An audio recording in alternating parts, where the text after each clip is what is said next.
8. A friendly little game. For a time, the little brother of the car on Punchbowl Hill plowed valiantly on, and neither the detective nor Bob Eden spoke. The yellow glare of the sun was cooling on the gray livery of the desert. The shadows cast by the occasional trees grew steadily longer. The far-off mountains purpled, and the wind bestirred itself. "Charlie," said Bob Eden, "what do you think of this country?" "This desert land?" asked Charlie. Eden nodded. "Happy to have seen it. All my time I yearned to encounter change. Certainly have encountered that here." "Yes, I guess you have. Not much like Hawaii, is it?" "I will say so. Hawaii lie like handful of Philomore pearls on heaving breast of ocean. Oahu, little island with very wet neighborhood all about. Moisture hangs in air all time, rain called liquid sunshine, breath of ocean pretty damp. Here I climb round to other side of picture. Air is dry like last year's newspaper. They tell me you can love this country if you try." Chan shrugged. "For my part, I reserve my efforts in that line for other locality. Very much impressed by desert, thank you, but we'll move on at earliest opportunity." "Here too," Eden laughed, "comes the night, and I long for lights about me that are bright, a little restaurant on O'Farrell Street, a few good fellows, a bottle of mineral water on the table, human companionship if it's not asking too much." "Natural you feel that way," Chan agreed. "Youth is in your heart like a song. Because of you, I am hoping we can soon leave Madden's ranch." "Well, what do you think? What are we going to do now?" "Watch and wait. Youth, I'm thinking, does not like that business. But it must be. Speaking personally for myself, I'm not having one happy fine time either. Active cooking food not precisely my idea of merry vacation." "Well, Charlie, I can stick it if you can," Eden said. "Plenty fine sport you are," Chan replied. "Problems that we face are not without interest, for that matter. Most peculiar situation. At home, I'm called to look at crime. Clear-cut like heathen idol's face. Somebody killed, maybe. Clues are plenty. I push little car down one path, I sway about, seeking another. Not so here. Starting forth to solve big mystery, I must first ask myself, just what are this big mystery I'm starting forth to solve?" "You've said it," Eden laughed. "Yet one big fact gleams clear like snow on distant mountain. On recent night at Madden's ranch, unknown person was murdered. Who unknown was, why he was killed, and who officiated at the homicide, these are simple little matters remaining to be cleared." "And what have we to go on?" Eden asked helplessly. "A parrot's cry at night, the rude removal of that unhappy bird, a bullet hole hiding back of picture recently changed about, an aged pistol gone from dusty wall. All the more honor for us if we unravel from such puny clues." "One thing I can't figure out, among others," said Eden. "What about Madden? Does he know? Or is that sly little Thorn pulling something off alone?" "Important questions," Chan agreed. "In time we learn the answers, maybe. Meanwhile, best to make no friend of Madden. You have told him nothing about San Francisco, I hope. Shaky Phil Maydorf and his queer behavior." "No, oddly enough I haven't. I was wondering whether I hadn't better now that Maydorf has shown up in El Dorado." "Why? Pearls are in no danger. Did I hear you say in newspaper office you would greatly honor by following me?" "You certainly did." "Then for Madden, more of the who malamali. Nothing to be gained by other course, much may be lost. You tell him of Maydorf, and he might answer, deal is off here, bring pearls to New York. What then? You go away, he goes away, I go away. Mystery of recent event at ranch house never solved." "I guess you're right," said Eden. They sped on through the gathering dusk, past the little office of the Date City Optimist, deserted now. "By the way," added the boy, "this thing you think has happened at the ranch, it may have occurred last Wednesday night?" "You have fondly feeling for Wednesday night?" asked Chan. "Why?" Briefly, Bob Eden related Paula Wendell's story of that night. Thorne's obvious excitement when he met her at the door, his insistence that Madden could not speak to her, and most important of all, the little prospector with the black beard whom the girl saw in the yard. Chan listened with interest. "Now you talk," he commented. "Here is one fine new clue for us. He may be most important, that black-bearded one. A desert rat, I think. The young woman goes much about this country. Am I correct?" "Yes, she does. She can retain secrets, maybe." "You bet this girl can." "Don't trust her. We talk all over place, we may get sorry after while. However, venture so far as to ask, please, that she keep her pretty eyes open for that black-bearded rat. Who knows? Maybe he is vital link in our chain. They were approaching the little oasis Madden had set on the desert's dusty face. "Go in now," Chan continued, "and act innocent like very new baby. When you talk with father over telephone, you will find he is prepared. I have sent him telegraph." "You have," said Eden. "So did I sent him a couple of them." "Then he is all prepared. Among other matters, I presume to remind him voice coming over wire is often grasped by others in room as well as him who reclines at telephone." "Say, that's a good idea. I guess you think of everything, Charlie." The gate was open and Chan turned the car into the yard. "Guess I do," he sighed. "Now, with depressing reluctance, I must think of dinner. Recall, we watch and wait. And when we meet alone, the greatest care. No one must pierce my identity. Only this noon I could well have applied to myself resounding kick. That word inevitable, too luxurious for poor old Ah Kim. In future, I must pick over words like lettuce for salad, goodbye and splendid luck." In the living room, a fire was already blazing in the huge fireplace. Madden sat at a broad, flat-topped desk, signing letters. He looked up as Bob Eden entered. "Hello," he said. "Have a pleasant afternoon?" "Quite," the boy replied. "I trust you had the same." "I did not," Madden answered. "Even here I can't get away from business. Been catching up with a 3 days accumulation of mail. There you are, Martin," he added as the secretary entered. "I believe you'll have time to take them into the post office before dinner. And here are the telegrams. Get them off, too. Take the little car. It'll make better speed over these roads."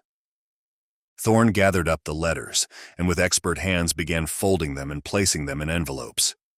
Madden rose, stretched, and came over to the fire. "Ah, Kim brought you back?" he inquired. "He did," Bob Eden answered. "Knows how to drive a car all right?" persisted Madden. "Perfectly." "An unusual boy, Ah Kim." "Oh, not very," Eden said carelessly. "He told me he used to drive a vegetable truck in Los Angeles. I got that much out of him, but that's about all." "Silent, eh?" Eden nodded.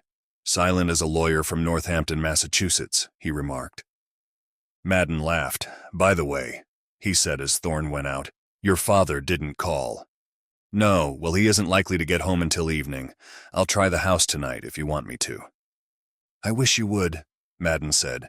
"I don't want to seem inhospitable, my boy, but I'm very anxious to get away from here. Certain matters in the mail today.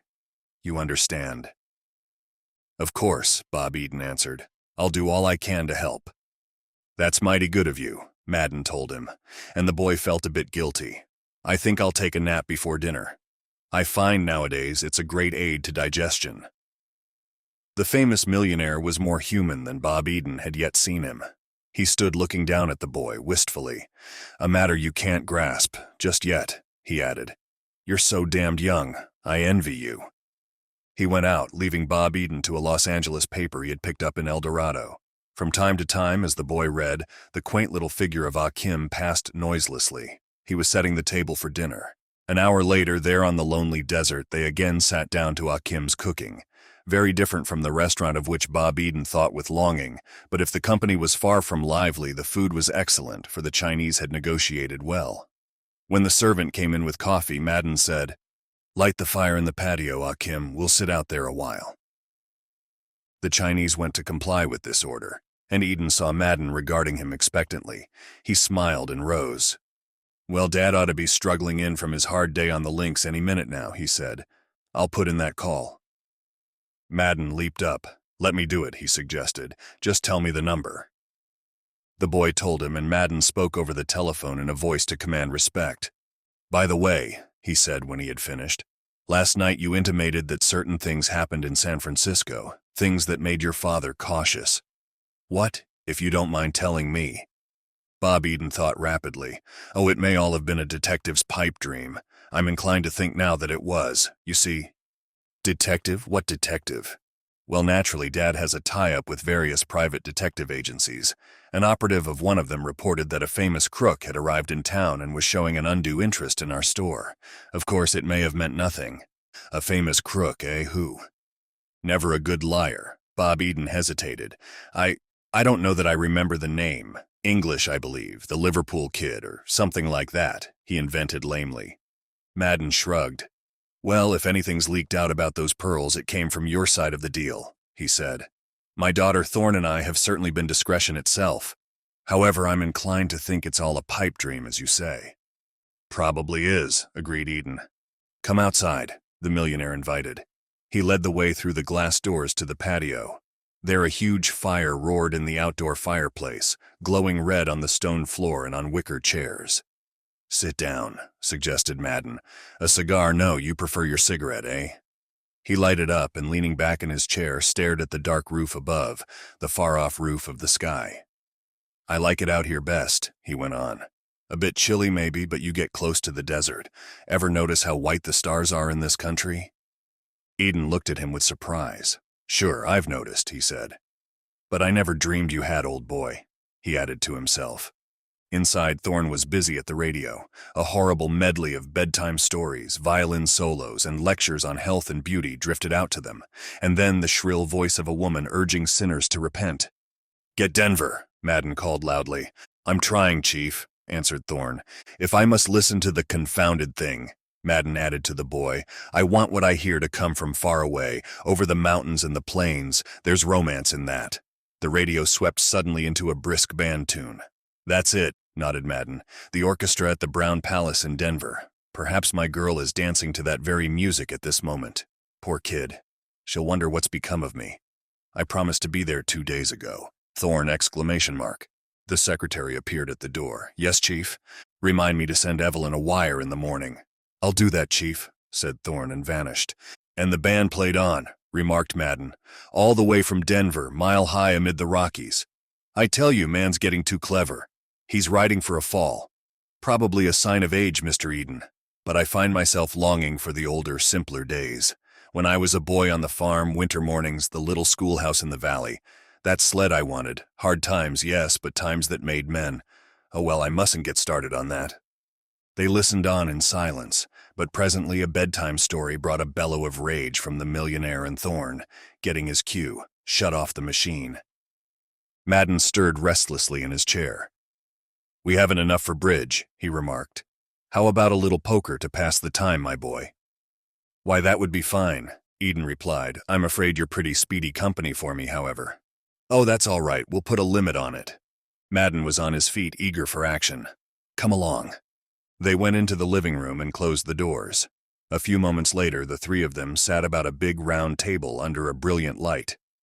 Jacks are better, Madden said. Quarter limit, eh?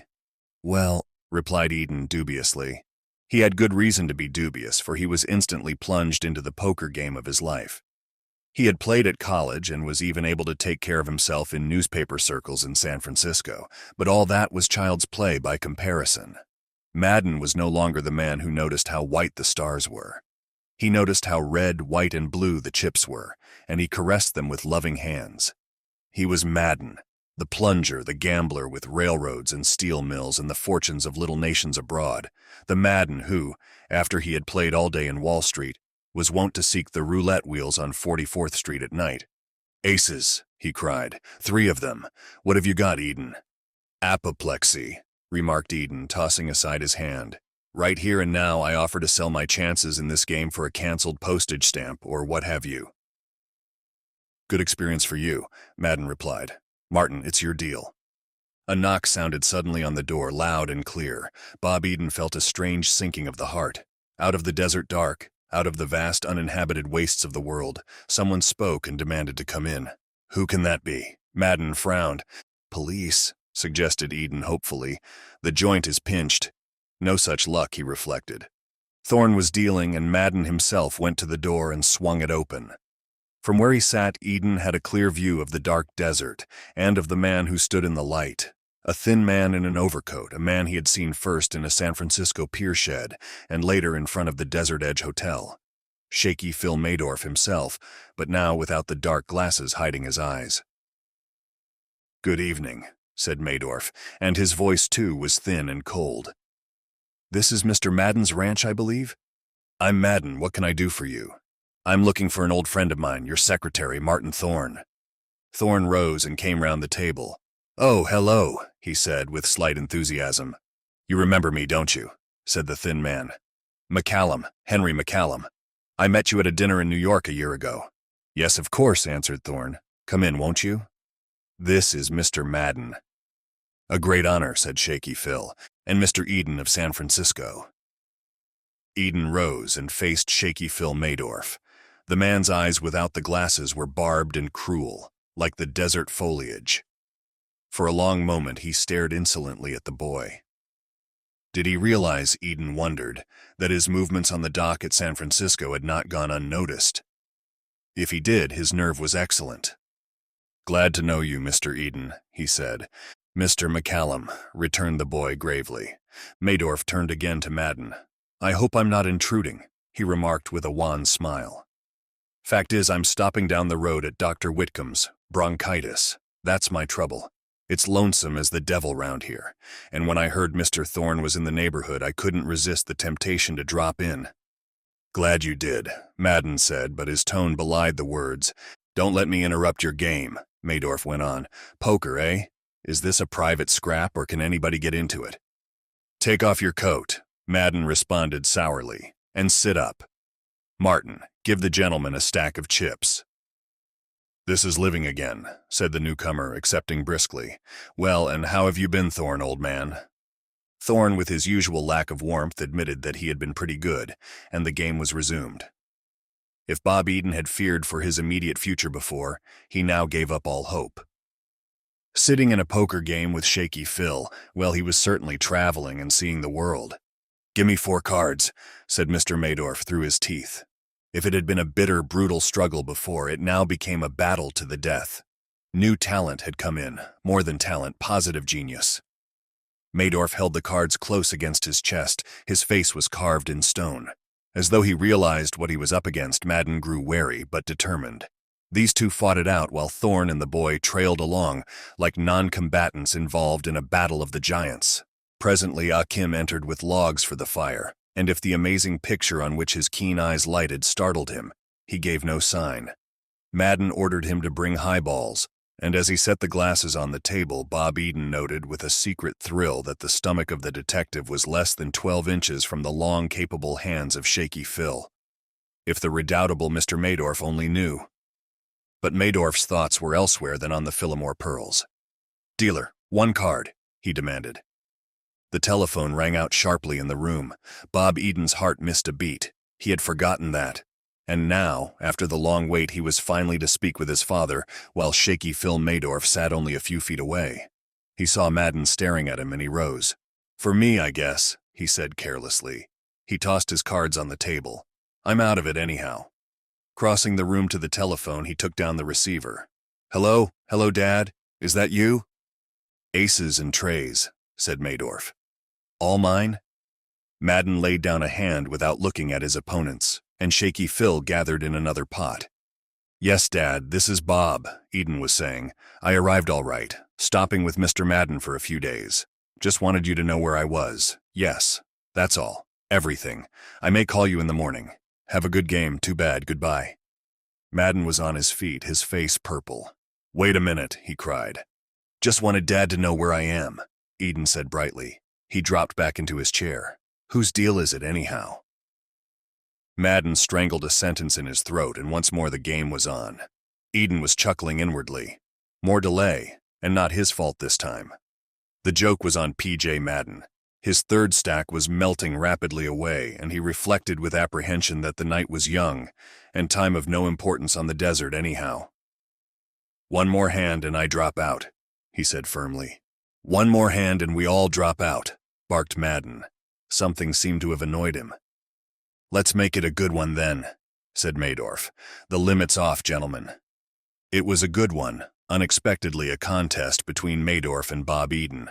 Drawing with the faint hope of completing 2 pairs, the boy was thrilled to encounter 4 nines in his hand. Perhaps he should have noted that Maydorf was dealing, but he didn't. He bet heavily and was finally called. Laying down his hand, he saw an evil smile on Shaky Phil's face. "4 queens," remarked Maydorf, spreading them out with an expert gesture. "Always was lucky with the ladies. I think you gentlemen pay me." They did. Bob Eden contributed $47 reluctantly. All on the expense account, however, he reflected. Mr. Maydorf was in a not unaccountable good humor. "A very pleasant evening," he remarked as he put on his overcoat. "I'll drop in again if I may." "Good night," snapped Madden. Thorne took a flashlight from the desk. "I'll see you to the gate," he announced. Bob Eden smiled. A flashlight, with a bright moon overhead. "Mighty good of you," the outsider said. "Good night, gentlemen, and thank you very much." He was smiling grimly as he followed the secretary out. Madden snatched up a cigar and savagely bit the end from it. "Well?" he cried. "Well," said Eden calmly, "you made a lot of progress with your father, didn't you?" The boy smiled. "What did you expect me to do? Spill the whole thing in front of that bird?" "No, but you needn't have rung off so quick. I was going to get him out of the room. Now you can go over there and call your father again." "Nothing of the sort," answered Eden. "He's gone to bed and I won't disturb him till morning." Madden's face purpled. "I insist, and my orders are usually obeyed." "Is that so?" remarked Eden. "Well, this is one that won't be." Madden glared at him. You young." "I know," Eden said, "but this was all your fault. If you will insist on cluttering up the ranch with strangers, you must take the consequences." "Who cluttered up the ranch?" Madden demanded. "I didn't invite that poor fool here. Where the devil did Thorne pick him up anyhow? You know, the secretary of a man like me is always besieged by a lot of four-flushers, tip hunters and the like, and Thorne's an idiot sometimes." The secretary entered and laid the flashlight on the desk. His employer regarded him with keen distaste. "Well, your little playmate certainly queered things," he said. Thorne shrugged. "I know, I'm sorry, Chief, but I couldn't help it. You saw how he horned in." "Your fault for knowing him. Who is he, anyhow?" "Oh, he's a broker or something like that. I give you my word, Chief, I never encouraged him. You know how those fellows are." "Well, you go out tomorrow and tie a can to him. Tell him I'm busy here and don't want any visitors. Tell him for me that if he calls here again, I'll throw him out." "All right, I'll go down to the doctor's in the morning and let him know, in a diplomatic way." "Diplomatic nothing," snorted Madden. "Don't waste diplomacy on a man like that. I won't if I see him again." "Well, gentlemen, I think I'll turn in," Eden remarked. "Good night," said Madden, and the boy went out. In his bedroom, he found Ah Kim engaged in lighting the fire. He closed the door carefully behind him. "Well, Charlie, I've just been in a poker game." "A fact already noted by me," smiled Chan. "Shaky Phil has made a start on us anyhow. He got 47 precious iron men this quiet evening." "Humbly suggest you be careful," advised Chan. "Humbly believe you're right," laughed Eden. "I was hoping you were in the offing when Thorne and our friend went to the gate." "Indeed I was," remarked Chan, "but moonlight so fierce near approach was not possible." "Well, I'm pretty sure of one thing after tonight," Eden told him. "P.J. Madden never saw Shaky Phil before. Either that, or he's the finest actor since Edwin Booth." Thorne, however. "Oh, Thorne knew him all right, but he wasn't the least bit glad to see him. You know, Thorne's whole manner suggested to me that Shaky Phil has something on him." "That might be possible," agreed Chan, "especially come to think of my latest discovery." "You found something new, Charlie? What?" "This evening, when Thorne hastes to town in little car, and I hear noisome snores of Madden who sleep on bed, I make explicit search in secretary's room." "Yes, go on quick, we might be interrupted." "Under mountain of white shirts in Thorne's bureau reposes, what? Missing 45 we call Bill Hart's gun." "Good work, Thorne, the little rat." "Indubitably. 2 chambers of that gun are quite unoccupied. Reflect on that." "I'm reflecting. 2 empty chambers. Humbly suggest you sleep now, gathering strength for what may be most excited tomorrow." The little detective paused at the door. 2 bullets gone, who knows where?" he said in a low voice. "Answer is, we know where one went crazy, landing in Wallet spot now covered by desert picture." "And the other?" said Bob Eden thoughtfully. "Other hit mark, I think. What mark? We watch and wait and maybe we discover. Good night with plenty happy dreams." 9. A ride in the dark. On Sunday morning, Bob Eden rose at what was, for him, an amazingly early hour. Various factors conspired to induce this strange phenomenon. The desert sun, an extremely capable planet, filling his room with light, the roosters of P.J. Madden loudly vocal in the dawn. At 8 o'clock he was standing in the ranch house yard, ready for whatever the day might bring forth. Whatever it brought, the day was superb. Now the desert was at its best, the chill of night still lingering in the magic air. He looked out over an opal sea at changing colors of sand and cloud and mountaintop that shamed by their brilliance those glittering showcases in the jewelry shop of Meek and Eden. Though it was the fashion of his age to pretend otherwise, he was not oblivious to beauty, and he set out for a stroll about the ranch with a feeling of awe in his heart. Turning a rear corner of the barn, he came unexpectedly upon a jarring picture. Martin Thorne was busy beside a basket, digging a deep hole in the sand. In his dark clothes, with his pale face glistening from his unaccustomed exertion, he looked not unlike some prominent mortician. "Hello," said Eden. "Who are you burying this fine morning?" Thorne stopped. Beads of perspiration gleamed on his high white forehead. "Somebody has to do it," he complained. "That new boy's too lazy. And if you let this refuse accumulate, the place begins to look like a deserted picnic grounds." He nodded toward the basket, filled with old tin cans. "Wanted private secretary to bury rubbish back of barn," smiled Eden. "A new sidelight on your profession, Thorne. Good idea to get them out of the way at that," he added, leaning over and taking up a can. "Especially this one, which I perceive lately held arsenic." "Arsenic," repeated Thorne. He passed a dark coat sleeve across his brow. "Oh yes, we use a lot of that. Rats, you know." "Rats," remarked Eden with an odd inflection, restoring the can to its place. Thorne emptied the contents of the basket into the hole and began to fill it in. Eden, playing well his role of innocent bystander, watched him idly. "There, that's better," said the secretary, smoothing the sand over the recent excavation. "You know, I've always had a passion for neatness."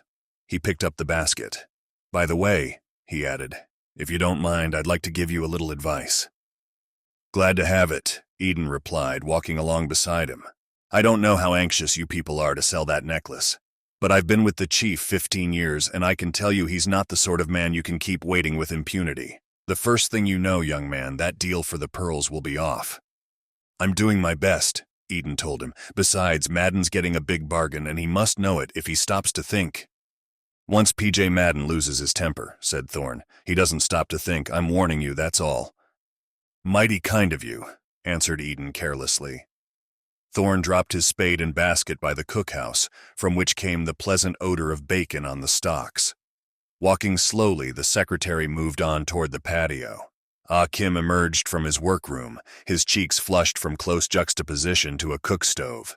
"Hello, boss," he said. "You take a look-see at sunrise thicey mornin'?" "Up pretty early, but not as early as that," the boy replied. He saw the secretary vanish into the house. "Just been watching our dear friend Thorne bury some rubbish back of the barn," he added. "Among other items, a can that lately contained arsenic." Chan dropped the roll of Ah Kim. "Mr. Thorne plenty busy man," he said. "Maybe he get more busy as time goes by. One wrong deed leads on to other wrong deeds like unending chain. Chinese have saying that applies, he who rides on tiger cannot dismount." Madden appeared in the patio, full of pep and power. "Hey, Eden," he called. "Your father's on the wire." "Dad's up early," remarked Eden, hurrying to join him. "I called him," said Madden. "I've had enough delay." Reaching the telephone, Bob Eden took up the receiver. "Hello, Dad. I can talk freely this morning. I want to tell you everything's all right down here. Mr. Madden? Yes, he's fine, standing right beside me now, and he's in a tearing hurry for that necklace." "Very well, we'll get it to him at once," the elder Eden said. Bob Eden sighed with relief. His telegram had arrived. "Ask him to get it off today," Madden commanded. "Mr. Madden wants to know if it can start today," the boy said. "Impossible," replied the jeweler. "I haven't got it." "Not today," Bob Eden said to Madden. "He hasn't got—" "I heard him," roared Madden. "Here, give me that phone. Look here, Eden. What do you mean you haven't got it?" Bob Eden could hear his father's replies. "Ah, Mr. Madden, how are you? The pearls were in a quite disreputable condition. I couldn't possibly let them go as they were, so I'm having them cleaned. They're with another firm." "Just a minute, Eden," bellowed the millionaire. "I want to ask you something. Can you understand the English language or can't you? Keep still, I'll talk. I told you I wanted the pearls now, at once. Pronto, what the devil language do you speak? I don't give a hang about having them cleaned. Good Lord, I thought you understood." "So sorry," responded Bob Eden's gentle father. "I'll get them in the morning, and they'll start tomorrow night." "Yeah, that means Tuesday evening at the ranch. Eden, you make me sick. I've a good mind to call the whole thing off." Madden paused, and Bob Eden held his breath. However, if you promise the pearls will start tomorrow, sure. I give you my word, said the jeweler. They will start tomorrow at the very latest. All right, I'll have to wait, I suppose, but this is the last time I deal with you, my friend. I'll be on the lookout for your man on Tuesday. Goodbye. In a towering rage, Madden hung up. His ill humor continued through breakfast, and Eden's gay attempts at conversation fell on barren ground. After the meal was finished, Thorne took the little car and disappeared down the road. Bob Eden loafed expectantly about the front yard. Much sooner than he had dared to hope, his vigil was ended. Paula Wendell, fresh and lovely as the California morning, drove up in her smart roadster and waited outside the barbed wire fence. "Hello," she said. "Jump in. You act as though you were glad to see me." "Glad, lady, you're a lifesaver. Relations are sort of strained this morning at the old homestead. You'll find it hard to believe, but PJ Madden doesn't love me." She stepped on the gas. "The man's mad," she laughed. "I'll say he's mad. Ever eat breakfast with a rattlesnake that's had bad news?" "Not yet. The company at the Oasis is mixed, but not so mixed as that." "Well, what do you think of the view this morning? Ever see such coloring before?" "Never, and it's not out of a drugstore either." "I'm talking about the desert. Look at those snow-capped peaks." "Lovely, but if you don't mind, I prefer to look closer. No doubt he's told you you're beautiful." "Who?" "Wilbur, your fiancé. His name is Jack. Don't jump on a good man when he's down." "Of course he's a good man, or you wouldn't have picked him." They plowed along the sandy road. "But even so, look here, lady. Listen to a man of the world. Marriage is the last resort of feeble minds." "Think so?" "I know it. Oh, I've given the matter some thought. I've had to. There's my own case. Now and then I've met a girl whose eyes said, well, I might. But I've been cautious. Hold fast, my lad. That's my motto." "And you've held fast?" "You bet. Glad of it, too. I'm free. I'm having a swell time. When evening comes and the air's full of Zip and Zoe and the lights flicker round Union Square, I just reach for my hat. And who says, in a gentle, patient voice, 'Where are you going, my dear? I'll go with you?' Nobody. Not a living soul. It's grand. And your case is just like mine. Of course there are millions of girls who have nothing better to do than marriage. All right for them. But you, why? You've got a wonderful job, the desert, the hills, the canyons, and you're willing to give all that up for a gas range in the rear room of an apartment. Perhaps we can afford a maid. Lots of people can, but where to get one nowadays? I'm warning you, think it over well. You're having a great time now. That will end with marriage. Mending Wilbur's socks. I tell you his name is Jack. What of it? He'll be just as hard on the socks. I hate to think of a girl like you tied down somewhere." "There's a lot in what you say," Paula Wendell admitted. "I've only scratched the surface," Eden assured her. The girl steered her car off the road through an open gate. Eden saw a huge, rambling ranch house surrounded by a group of tiny cottages. "Here we are at Dr. Whitcomb's," remarked Paula Wendell. "Wonderful person, the doctor. I want you two to meet." She led the way through a screen door into a large living room, not so beautifully furnished as Madden's, but bespeaking even greater comfort. A gray-haired woman was rocking contentedly near a window. Her face was kindly, her eyes calm and comforting. "Hello, doctor," said the girl. "I brought someone to call on you." The woman rose and her smile seemed to fill the room. "Hello, young man," she said, and took Bob Eden's hand. You're the doctor," he stammered. "Sure am," the woman replied, "but you don't need me. You're all right." "So are you," he answered. "I can see that." 55 years old, returned the doctor, "but I can still get a kick out of that kind of talk from a nice young man. Sit down. The place is yours. Where are you staying?" "I'm down the road at Madden's." "Oh yes, I heard he was here. Not much of a neighbor, this PJ Madden. I've called on him occasionally, but he's never come to see me. Standoffish, and that sort of thing doesn't go on the desert. We're all friends here." "You've been a friend to a good many," said Paula Wendell. "Why not?" shrugged Dr. Whitcomb. "What's life for if not to help one another?" "I've done my best. I only wish it had been more." Bob Eden felt suddenly humble in this woman's presence. "Come on, I'll show you round my place," invited the doctor. "I've made the desert bloom. Put that on my tombstone. You should have seen this neighborhood when I came. Just a rifle and a cat, that's all I had at first, and the cat wouldn't stay. My first house here I built with my own hands. 5 miles to El Dorado. I walked in and back every day. Mr. Ford hadn't been heard of then." She led the way into the yard, in and out among the little cottages. Tired faces brightened at her approach. Weary eyes gleamed with sudden hope. "They've come to her from all over the country," Paula Wendell said. "Broken-hearted, sick, discouraged, and she's given them new life." "Nonsense," cried the doctor. "I've just been friendly. It's a pretty hard world. Being friendly, that works wonders." In the doorway of one of the cottages, they came upon Martin Thorne, deep in conversation with shaky Phil Maydorf. Even Maydorf mellowed during a few words with the doctor. Finally, when they reluctantly left, Dr. Whitcomb followed them to the gate. "Come often," she said. "You will, won't you?" "I hope to," answered Bob Eden. He held her great rough hand a moment. "You know, I'm beginning to sense the beauty of the desert," he added. The doctor smiled. "The desert is old and weary and wise," she said. "There's beauty in that if you can see it. Not everybody can. The latch string's always out at Dr. Whitcomb's. Remember, boy." Paula Wendell swung the car about, and in silence they headed home. "I feel as though I'd been out to old Aunt Mary's," said Eden presently. "I sort of expected her to give me a cookie when I left." "She's a wonderful woman," said the girl softly. "I ought to know. It was the light in her window I saw my first night on the desert, and the light in her eyes. I shall never forget. All the great people are not in the cities." They rode on. About them the desert blazed stark and empty in the midday heat. A thin haze cloaked the distant dunes and the faraway slopes of the hills. Bob Eden's mind returned to the strange problems that confronted him. "You've never asked me why I'm here," he remarked. "I know," the girl answered. "I felt that pretty soon you'd realize we're all friends on the desert and tell me. I want to, someday, just at present, well, I can't. But going back to that night you first visited Madden's ranch, you felt that something was wrong there?" "I did." "Well, I can tell you this much, you were probably right."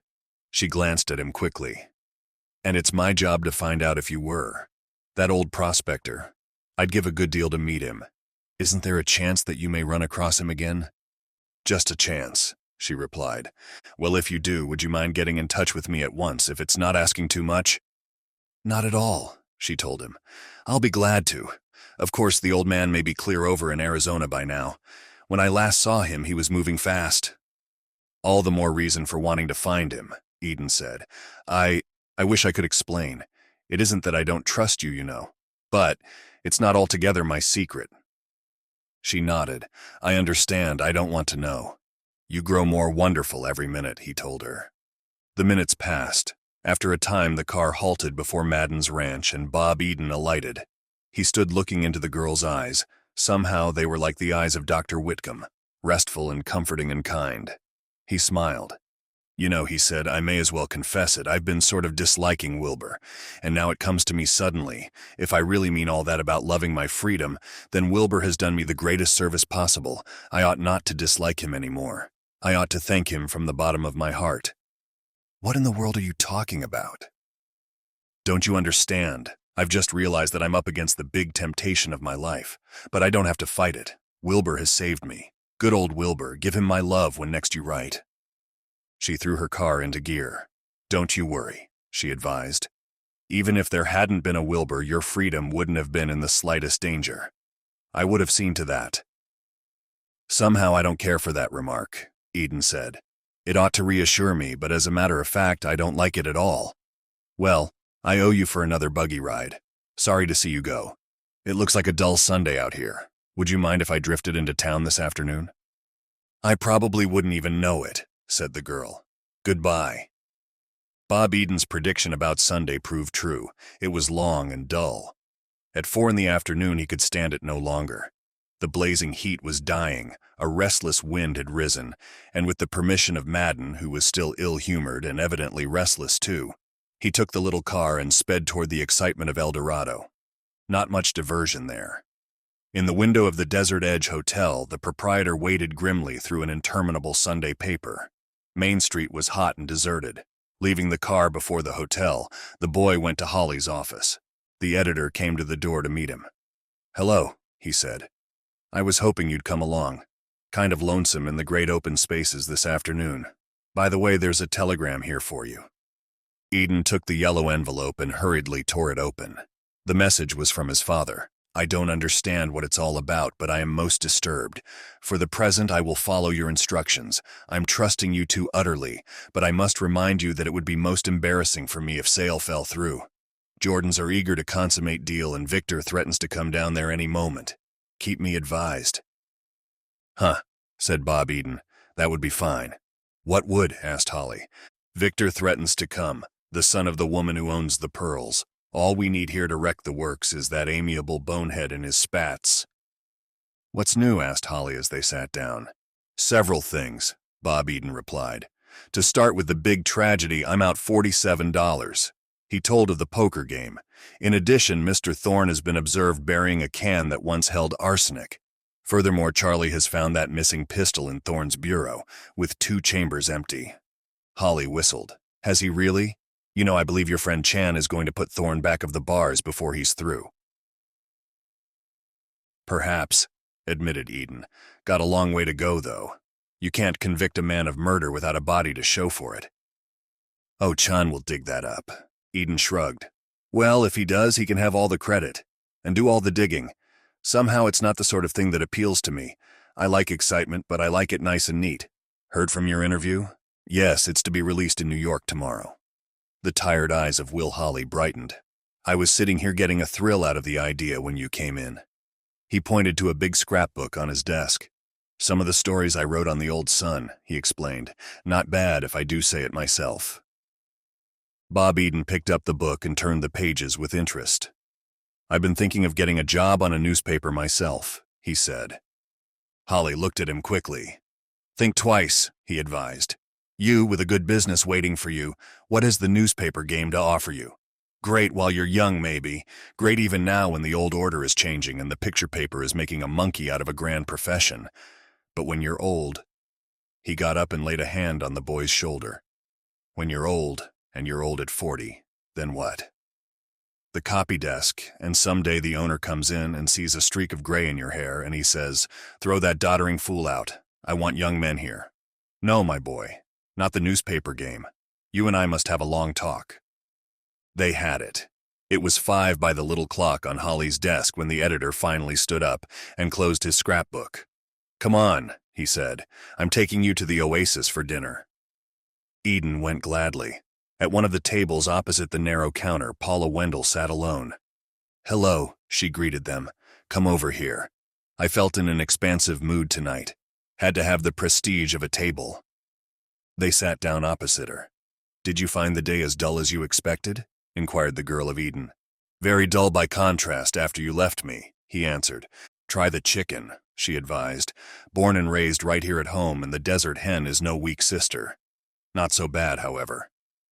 They accepted her suggestion. When the generously filled platters were placed before them, Bob Eden squared away. "Take to the lifeboats," he said. "I'm about to carve, and when I carve, it's a case of women and children first." Holly stared down at his dinner. "Looks like the same old chicken," he sighed. "What wouldn't I give for a little home cooking?" "Ought to get married," smiled the girl. "Am I right, Mr. Eden?" Eden shrugged. "I've known several poor fellows who got married hoping to enjoy a bit of home cooking. Now they're back in the restaurants, and the only difference is they've got the little woman along. Double the check and half the pleasure." "Why all this cynicism?" asked Holly.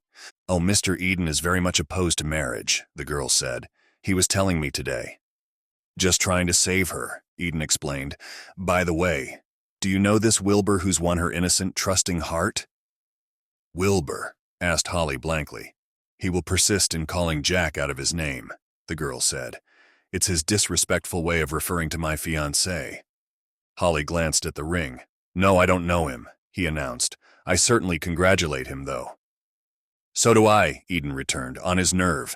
However, I oughtn't to knock Wilbur. As I was saying only this noon—" "Never mind," put in the girl. "Wake up, Will. What are you thinking about?" Holly started. "I was thinking of a dinner I had once at Mukin's," he replied. "Closed up now, I hear. Gone, like all the other old landmarks. The happy stations on the 5 o'clock cocktail route. You know, I wonder sometimes if I'd like New York today." He talked on of the old Manhattan he had known. In what seemed to Bob Eden no time at all, the dinner hour had passed. As they were standing at the cashier's desk, the boy noted for the first time a stranger lighting a cigar nearby. He was, from his dress, no native, a small, studious-looking man with piercing eyes. "Good evening, neighbor," Holly said. "How are you?" answered the stranger.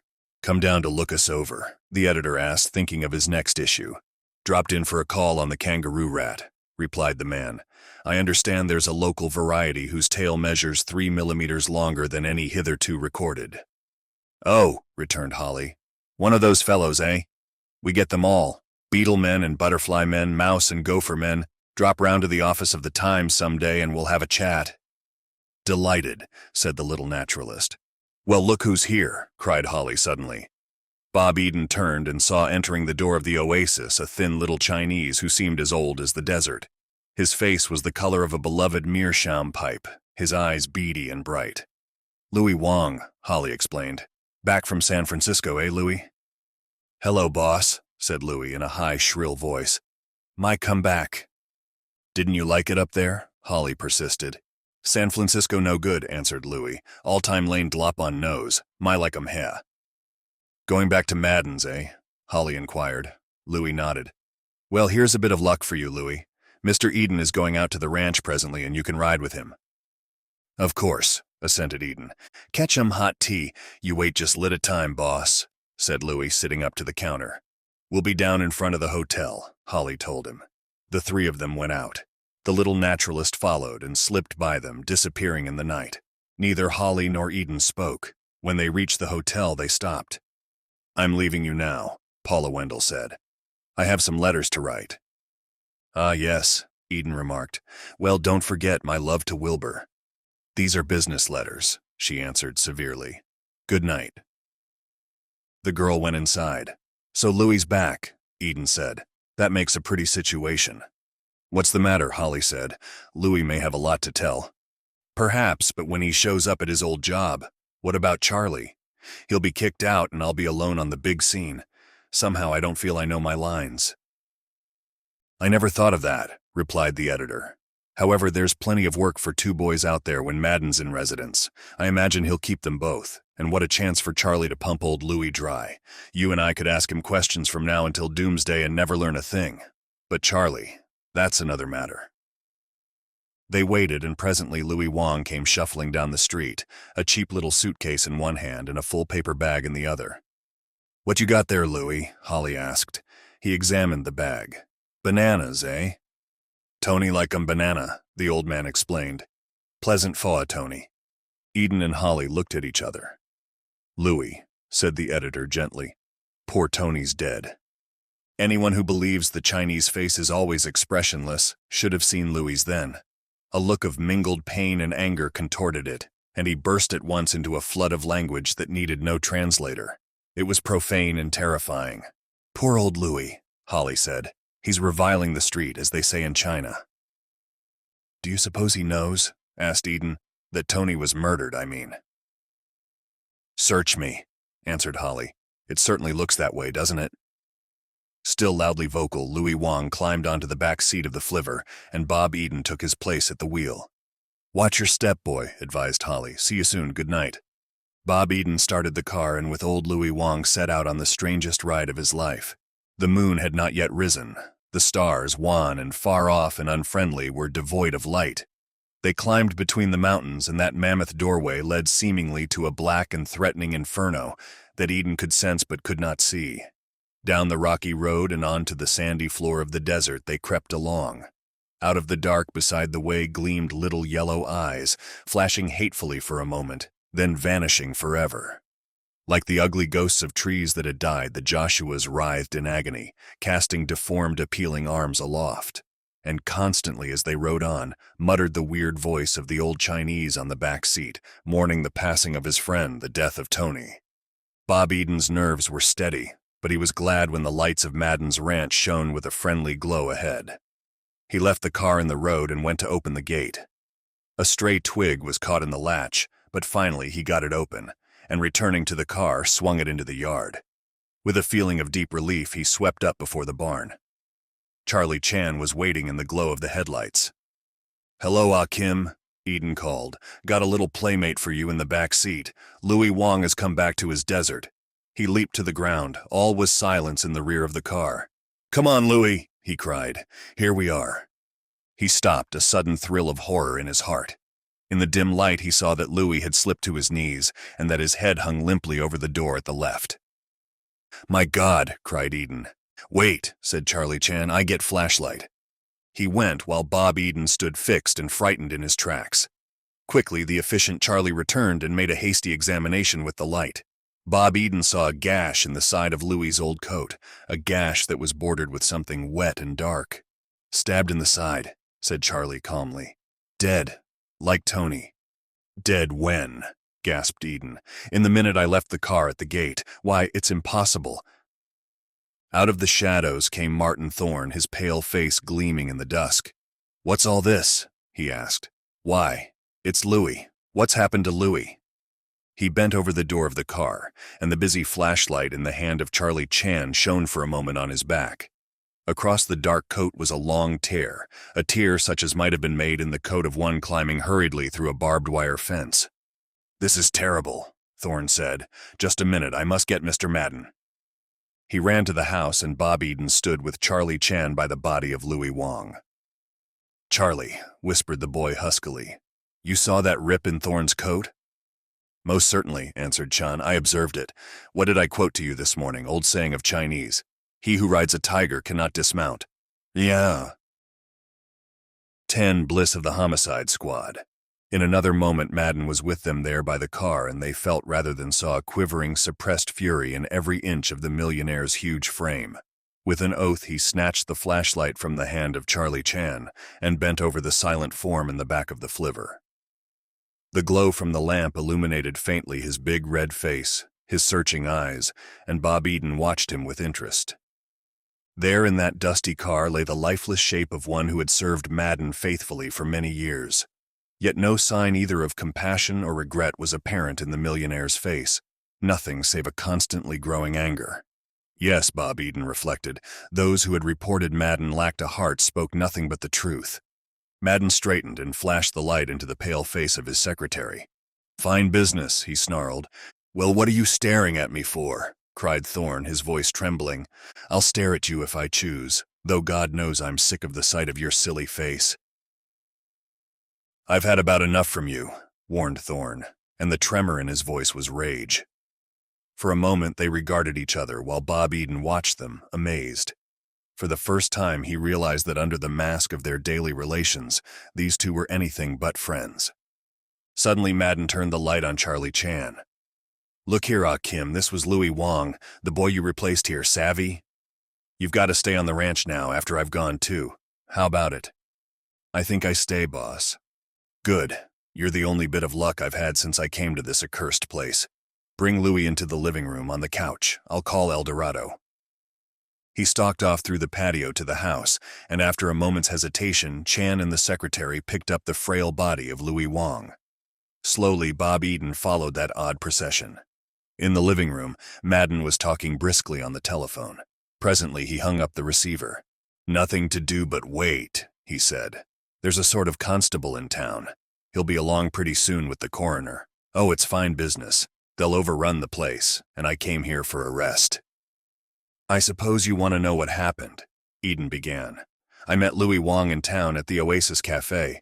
Mr. Hawley pointed him out to me and—" Madden waved a great hand. "Oh, save all that for some half-witted cop. Fine business this is." He took to pacing the floor like a lion with the toothache. Eden dropped into a chair before the fire. Chan had gone out and Thorne was sitting silently nearby.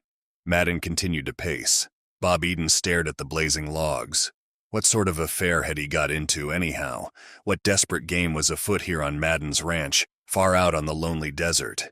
He began to wish himself out of it, back in town where the lights were bright and there was no constant undercurrent of hatred and suspicion and mystery.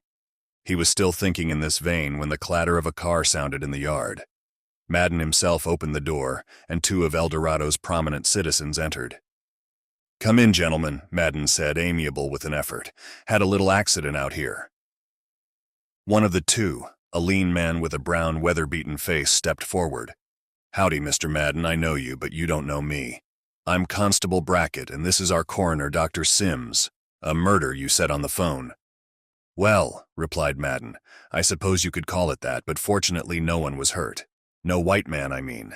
Just my old chink, Louis Wong.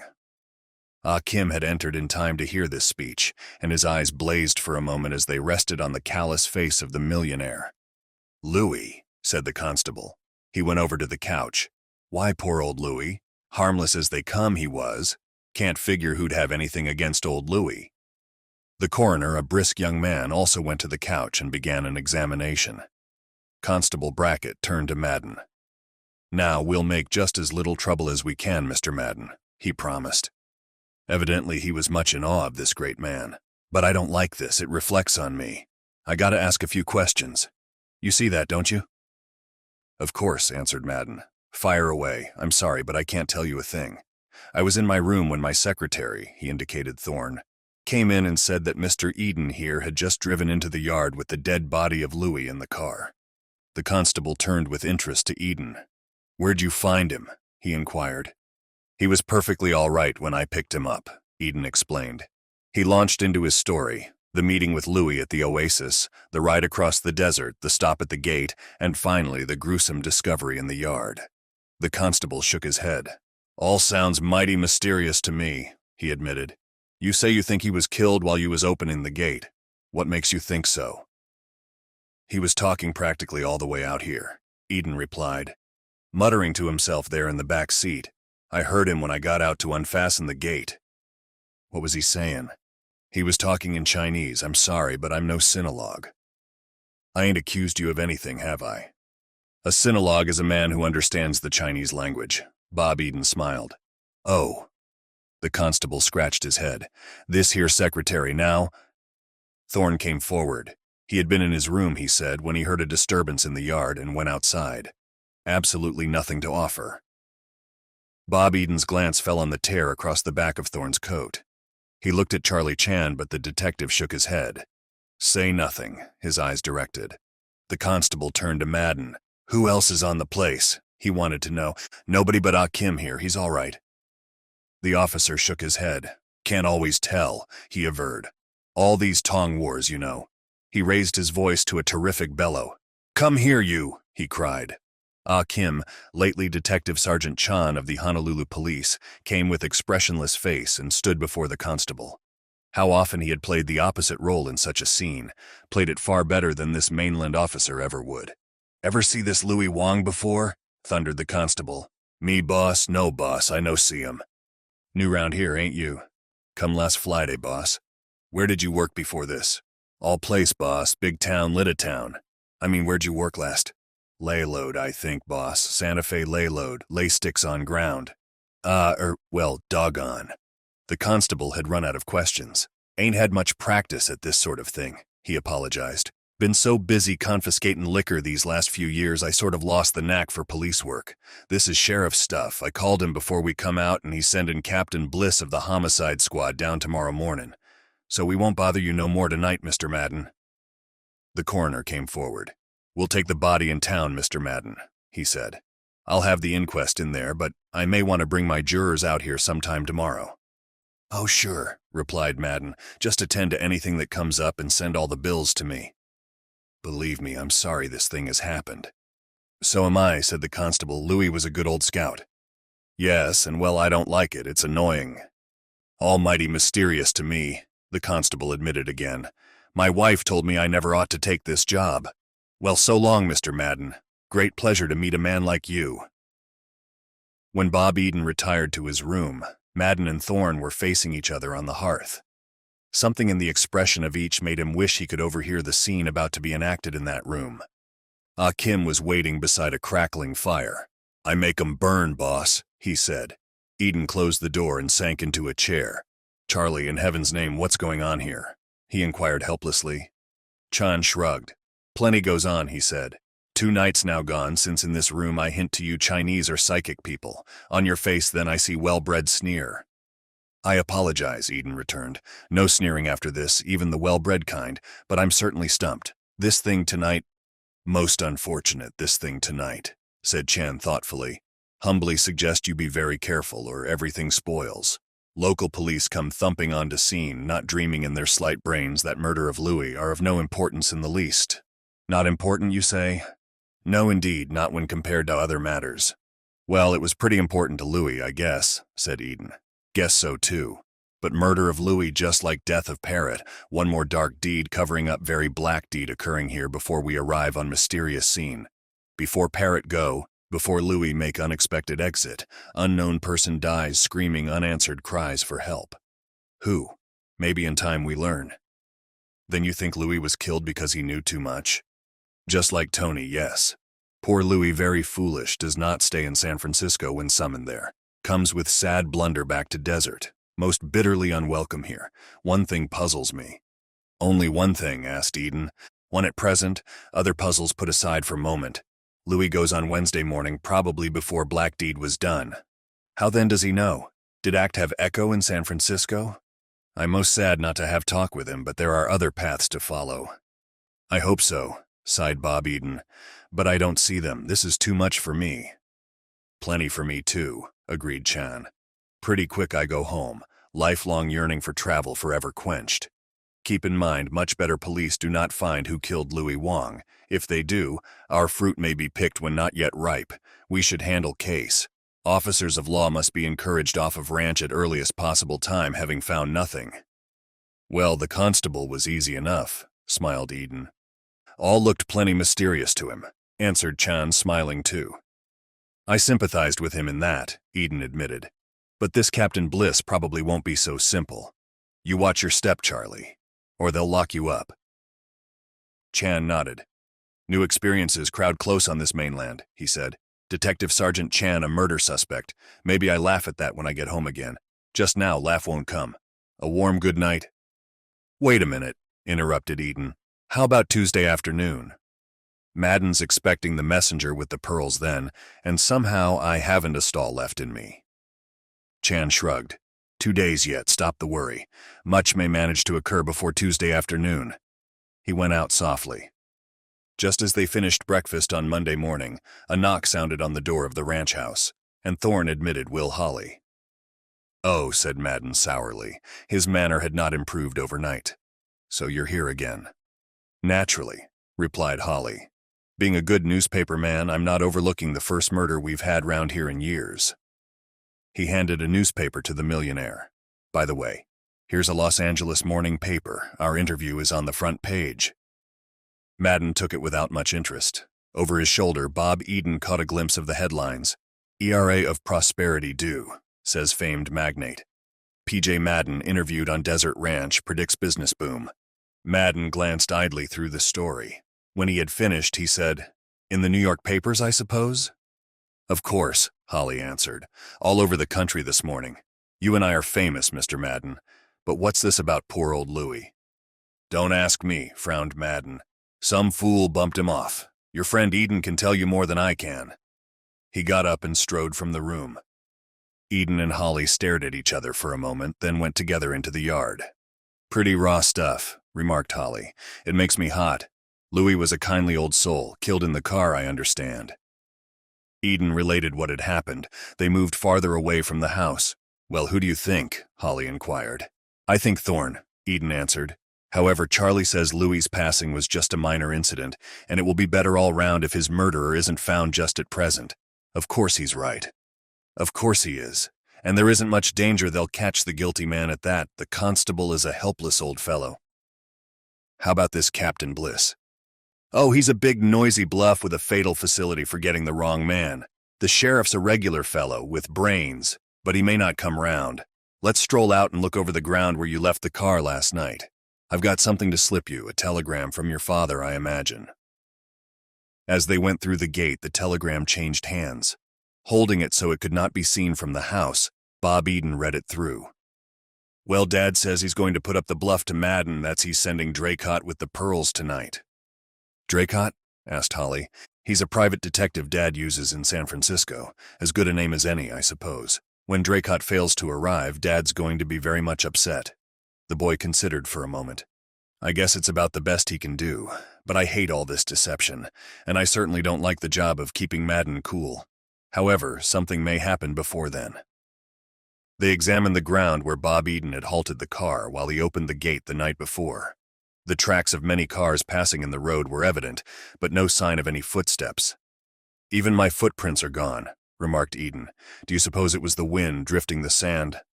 Holly shrugged. "No," he said. "It was not. Somebody has been out here with a broom, my boy, and obliterated every trace of footsteps about that car." Eden nodded. "You're right, somebody. But who? Our old friend Thorne, of course." They stepped aside as an automobile swung by them and entered Madden's yard. "There's Bliss now with the constable," Holly remarked. "Well, they get no help from us, eh?" "Not a bit," replied Eden. "Encourage them off the ranch at earliest possible moment. That's Charlie's suggestion." They returned to the yard and waited. Inside the living room, they heard Thorne and Madden talking with the two officers. After a time, Bliss came out, followed by the millionaire and Constable Brackett. He greeted Holly as an old friend, and the editor introduced Bob Eden. "Oh yes, Mr. Eden," said the captain. "Want to talk to you. What's your version of this funny business?" Bob Eden looked at him with distaste. He was a big, flat-footed policeman of the usual type, and no great intelligence shone in his eyes. The boy gave him a carefully edited story of the night before. "Humph," said Bliss. "Sounds queer to me." "Yes," smiled Eden. "To me too, but it happens to be the truth." "Well, I'll have a look at the ground out there," remarked Bliss. "You'll find nothing," said Holly, "except the footprints of this young man and myself. We've just been taking a squint around." "Oh, you have you?" replied Bliss grimly. He strode through the gate, the constable tagging after him. After a perfunctory examination, the two returned. "This is sure some puzzle," said Constable Brackett. "Is that so?" Bliss sneered. "Well, get onto yourself. How about this chink, Ah Kim? Had a good job here, didn't he? Louis Wong comes back. What does that mean? Ah Kim loses his job." "Nonsense," protested Madden. "Think so, do you?" remarked Bliss. "Well, I don't. I tell you I know these chinks. They think nothing of sticking knives in each other, nothing at all." Ah Kim emerged from around the side of the house. "Hey, you," cried Captain Bliss. Bob Eden began to worry. Ah Kim came up. "You want me, boss?" "You bet I want you. Going to lock you up." "Why for, boss?" "For knifing Louis Wong. You can't get away with that stuff round here." The Chinese regarded this crude practitioner of his own arts with a lifeless eye. "You crazy, boss," he said. "Is that so?" Bliss's face hardened. "I'll show you just how crazy I am. Better tell me the whole story now. It'll go a lot easier with you if you do." "What story, boss? How you sneaked out and put a knife in Louis last night." "Maybe you catch him knife, hey, boss?" asked Ah Kim maliciously. "Never mind about that. Poa old Ah Kim's fingerprints on knife, hey, boss?" "Oh, shut up," said Bliss. "Maybe you take a look-see, find velvet slipper prints in sand, hey, boss?" Bliss glared at him in silence. "What I tell you, you crazy cop, hey, boss?" Holly and Eden looked at each other with keen enjoyment. Madden broke in. "Oh, come now, Captain, you haven't got a thing against him and you know it. You take my cook away from me without any evidence and I'll make you sweat for it." "Well, Bliss hesitated. "I know he did it and I'll prove it later." His eyes lighted. "How'd you get into this country?" he demanded.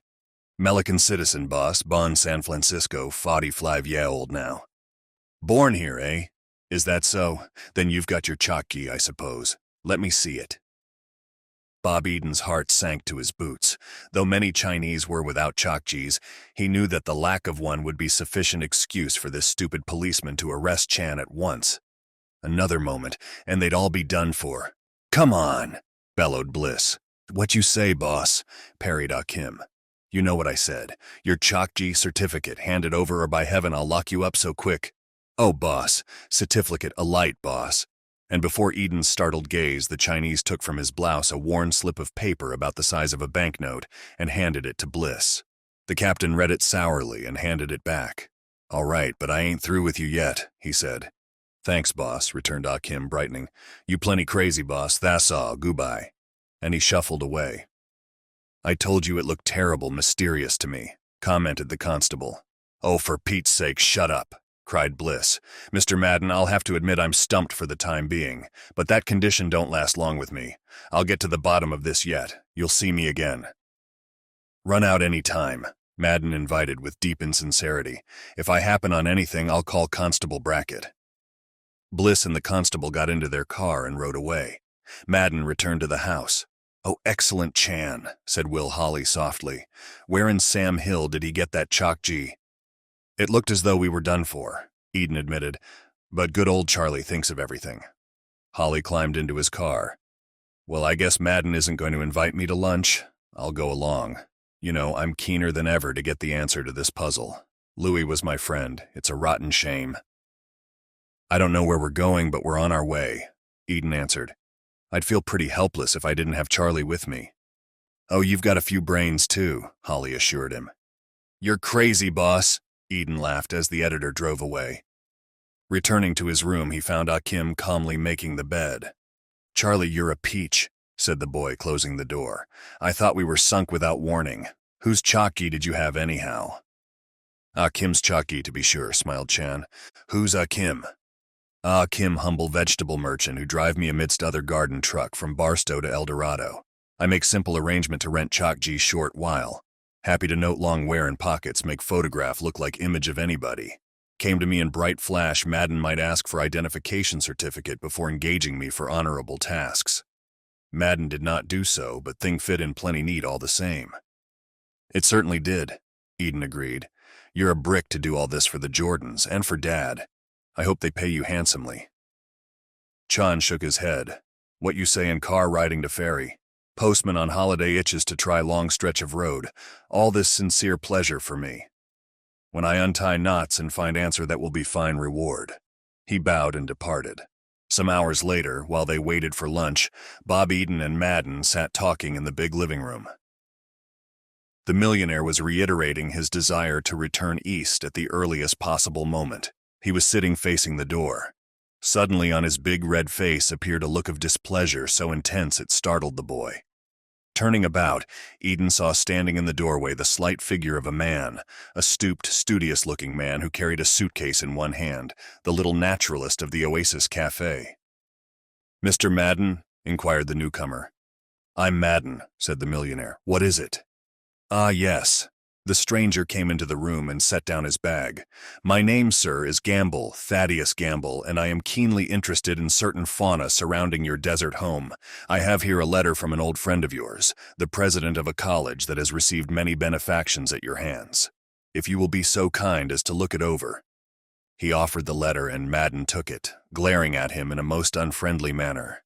When the millionaire had read the brief epistle, he tore it into bits and, rising, tossed them into the fireplace. "You want to stop here a few days?" he said. "It would be most convenient if I could," answered Gamble. "Of course, I should like to pay for my accommodations." Madden waved his hand. Ah Kim came in, headed for the luncheon table. "Another place, Ah Kim," ordered Madden, "and show Mr. Gamble to the room in the left wing, the one next to Mr. Eden's." "Very kind of you, I'm sure," remarked Gamble suavely. "I shall try to make as little trouble as may be. Luncheon impends, I take it. Not unwelcome either. This desert air, sir, I'll return in a moment." He followed Ah Kim out. Madden glared after him, his face purple. Bob Eden realized that a new puzzle had arrived. "The devil with him," cried Madden. "But I had to be polite, that letter." He shrugged. "Gad, I hope I get out of here soon." Bob Eden continued to wonder. Who was Mr. Gamble? What did he want at Madden's ranch? 11. Thorne goes on a mission.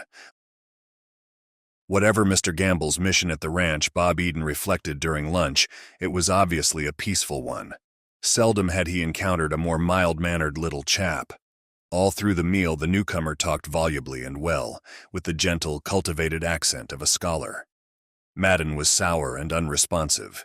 Evidently, he still resented the intrusion of this stranger. Thorne, as usual, sat silent and aloof, a depressing figure in the black suit he had today donned to replace the one torn so mysteriously the night before. It fell to Bob Eden to come to Mr. Gamble's aid and keep the conversation going. The luncheon over, Gamble rose and went to the door. For a moment, he stood staring out across the blazing sand toward the cool white tops of the mountains, far away. "Magnificent," he commented. "I wonder, Mr. Madden, if you realize the true grandeur of this setting for your ranch house. The desert, the broad, lonely desert that has from time immemorial cast its weird spell on the souls of men. Some find it bleak and disquieting, but as for myself—" "Be here long?" cut in Madden. Ah, that depends. I sincerely hope so. I want to see this country after the spring rains, the verbena and the primroses in bloom. The thought enchants me. What says the prophet Isaiah? And the desert shall rejoice and blossom as the rose, and the parched ground shall become a pool, and the thirsty land springs of water. You know Isaiah, Mr. Madden. No, I don't. I know too many people now, responded Madden grimly. I believe you said you were interested in the fauna around here, Professor? Bob Eden remarked. Gamble looked at him quickly. You give me my title, he said. You are an observant young man. Yes, there are certain researches I intend to pursue. The tail of the kangaroo rat, which attains here a phenomenal length. The maxillary arch in the short-nosed pocket mouse, I understand, has also reached in this neighborhood an eccentric development. The telephone rang, and Madden himself answered it. Listening carefully, Bob Eden heard, "Telegram for Mr. Madden." At this point, the millionaire pressed the receiver close to his ear, and the rest of the message was an indistinct blur. Eden was sorry for that, for he perceived that as Madden listened, an expression of keen distress came over his face. When finally he put the receiver slowly back onto its hook, he sat for a long time looking straight before him, obviously very much perplexed. "What do you grow here in this sandy soil, Mr. Madden?" Professor Gamble inquired. Madden came gradually back to the scene. "What do I grow?" "A lot of things. You'd be surprised, and so would Isaiah." Gamble was smiling at him in a kindly way, and the millionaire warmed a bit. "Come out since you're interested, and I'll show you round." "Very good of you, sir," replied Gamble, and meekly followed into the patio. Thorne rose and joined them. Quickly, Eden went to the telephone and got Will Holly on the wire. "Look here," he said in a low voice. "Madden has just taken a telegram over the phone, and it seemed to worry him considerably. I couldn't make out what it was, but I'd like to know at once. Do you stand well enough with the operator to find out, without rousing suspicion, of course?" "Sure," Holly replied. "That kid will tell me anything. Are you alone there? Can I call you back in a few minutes?" "I'm alone just now," Eden responded.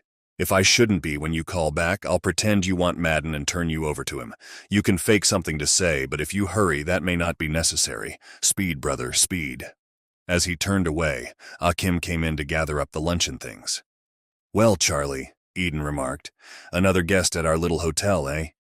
Chan shrugged. "Such news comes plenty quick to Cookhouse," he said. Eden smiled. "You're the one who wanted to watch and wait," he reminded the detective. "If you're threatened with housemaid's knee, don't blame me." "This Gamble," mused Chan. "Seems harmless like May morning, I think."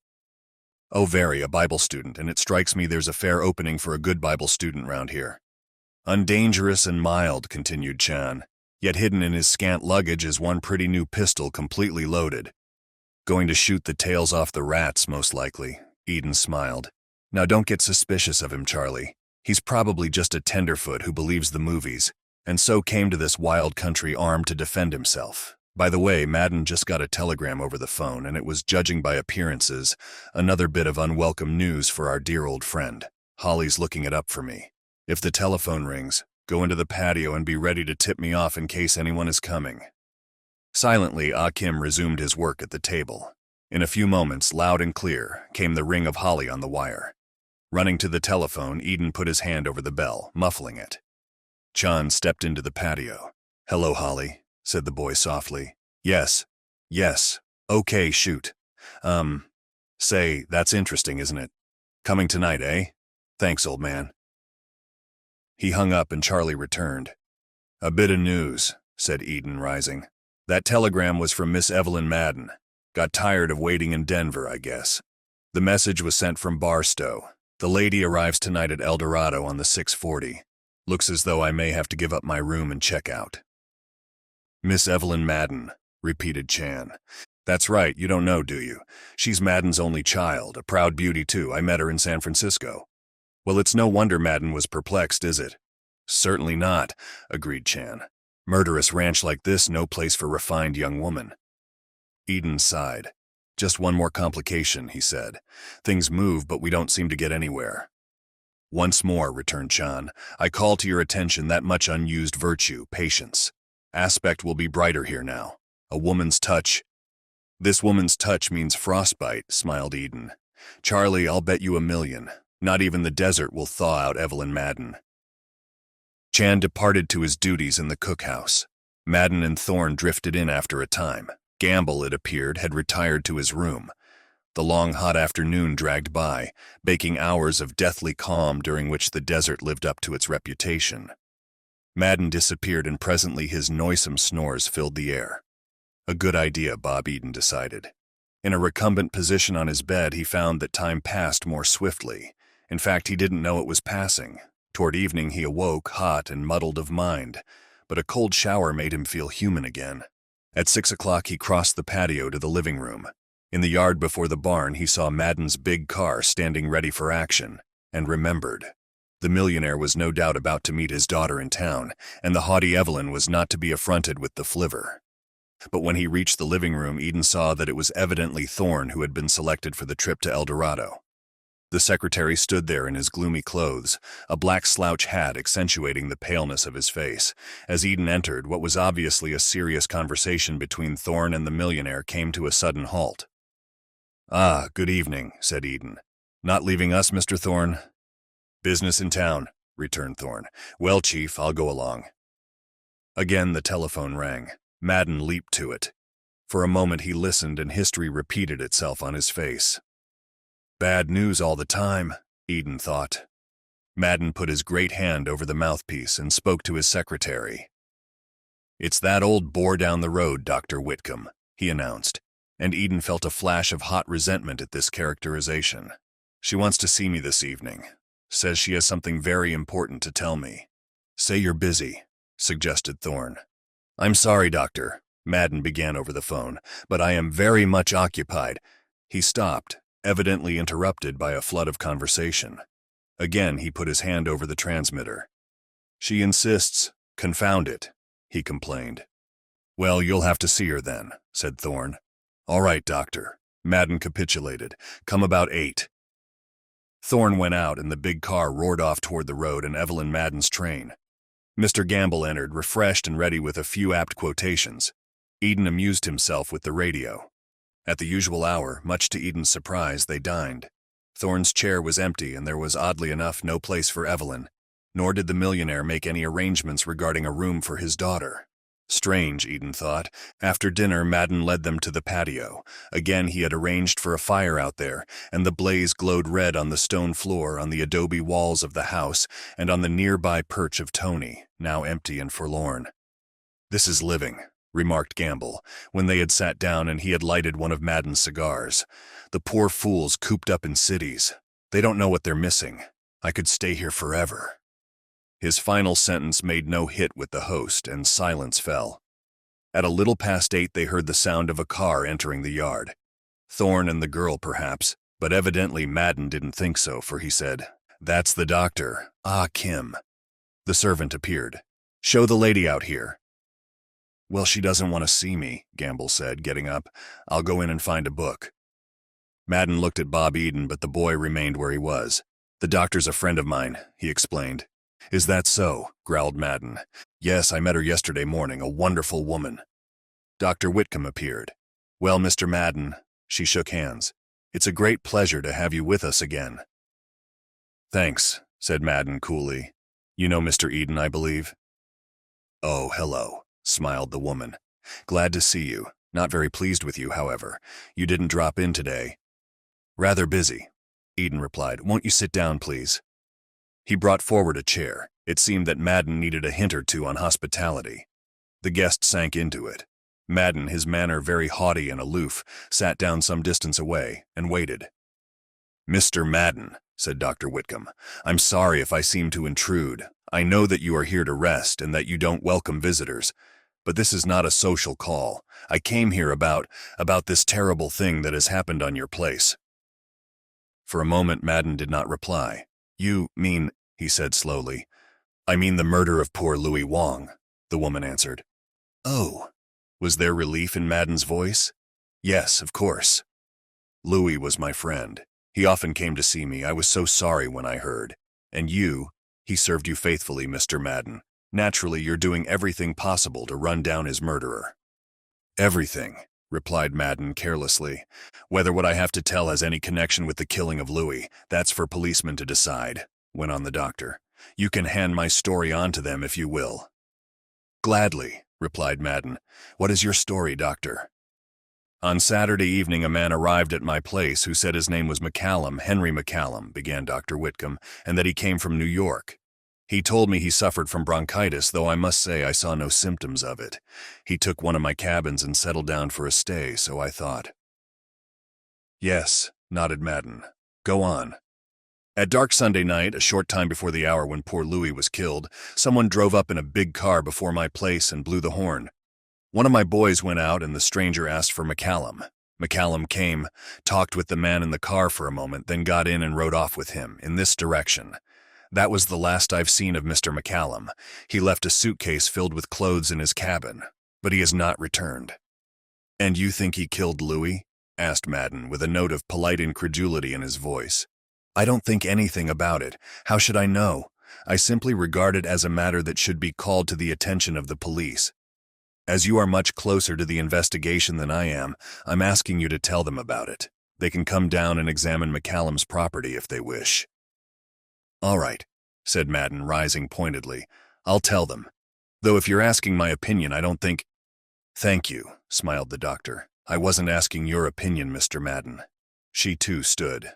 "Our interview, I see, is ended. I'm sorry if I've intruded." "Why, you didn't intrude," protested Madden. "That's all right. Maybe your information is valuable. Who knows?" "Very good of you to say so," returned the doctor with gentle sarcasm. She glanced toward the parrot's perch. "How's Tony?" "He, at least, must miss Louis a lot." "Tony's dead," said Madden brusquely. "What? Tony too?" The doctor was silent for a moment. "A rather memorable visit, this one of yours," she said slowly. "Please give my regards to your daughter. She is not with you?" "No," returned Madden, "she is not with me. That was all." "A great pity," Dr. Whitcomb replied. "I thought her a charming girl." "Thank you," Madden said. "Just a moment. My boy will show you to your car." "Don't trouble," put in Bob Eden. "I'll attend to that." He led the way through the bright living room, past Mr. Gamble, deep in a huge book. In the yard, the doctor turned to him. "What a man," she said. "As hard as granite, I don't believe the death of Louis means a thing to him." "Very little, I'm afraid," Eden agreed. "Well, I rely on you. If he doesn't repeat my story to the sheriff, you must—" The boy hesitated. "I'll tell you something. In confidence," he said. "Everything possible is being done to find the murderer of Louis, not by Madden, but by others." The doctor sat silent for a moment in the dark car under the dark, star-spangled sky. "I think I understand," she said softly. "With all my heart. I wish you luck, my boy." Eden took her hand. "If I shouldn't see you again, doctor, I want you to know just meeting you has been a privilege." "I'll remember that," she answered. "Good night." The boy watched her back the car through the open gate. When he returned to the living room, Madden and Gamble were together there. "Confounded old busybody," Madden said. "Wait a minute," Eden said hotly. "That woman with just her 2 hands has done more good in the world than you with all your money, and don't you forget it." "Does that give her a license to butt into my affairs?" demanded Madden. Further warm words were on the tip of the boy's tongue, but he restrained himself. However, he reflected that he was about fed up with this arrogant, callous millionaire. He looked toward the clock, 9:15, and still no sign of Thorne and Evelyn Madden. Was the girl's train late? Hardly likely. Though he did not feel particularly welcome in the room, he waited on. He would see this latest development through. At 10 o'clock, Mr. Gamble rose, and commenting favorably on the desert air, went to his room. At 5 minutes past 10, the roar of the big car in the yard broke the intense stillness. Bob Eden sat erect, his eager eyes straying from one door to another. Presently, the glass doors leading to the patio opened. Martin Thorne came in alone. Without a word to his chief, the secretary threw down his hat and dropped wearily into a chair. The silence became oppressive. "Got your business attended to, eh?" suggested Eden cheerfully. "Yes," said Thorne, no more. Eden rose. "Well, I guess I'll turn in," he said, and went to his room. As he entered, he heard the splash of Mr. Gamble in the bath that lay between his apartment and that occupied by the professor. His seclusion was ended. Have to be more careful in the future. Shortly after his lights were on, Ah Kim appeared at the door. Eden, finger on lips, indicated the bath. The Chinese nodded. They stepped to the far side of the bedroom and spoke in low tones. "Well, where's little Evelyn?" asked the boy. Chan shrugged. "More mystery," he whispered. "Just what has our friend Thorne been doing for the past 4 hours?" Eden wondered. "Enjoying moonlit ride on desert, I think," Chan returned. "When big car go out, I note speedometer. 12,840 miles, 4 miles necessary to travel to town and 4 to return with. But when big car arrives home, speedometer announces quietly 12,879 miles. "Charlie, you think of everything," Eden said admiringly. "Strange place this Thorne has been," Charlie added. "Much red clay on ground." He exhibited a fragment of earth. "Scraped off on accelerator," he explained. "Maybe you have seen such place round here?" "Nothing like it," replied Eden. "You don't suppose he's harmed the gal, but no, Madden seems to be in on it, and she's his darling." "Just one more little problem rising up," said Chan. Eden nodded. "Lord, I haven't met so many problems since I gave up algebra. And by the way, tomorrow's Tuesday. The pearls are coming, hurrah, hurrah. At least old PJ thinks they are. He's going to be hard to handle tomorrow." A faint knock sounded on the door to the patio, and Chan had just time to get to the fireplace and busy himself there when it was opened, and Madden, oddly noiseless for him, entered. "Why, hello," began Eden. "Hush," said Madden. He looked toward the bathroom. "Go easy, will you? Ah, Kim, get out of here." "A light, boss," said Ah Kim and went.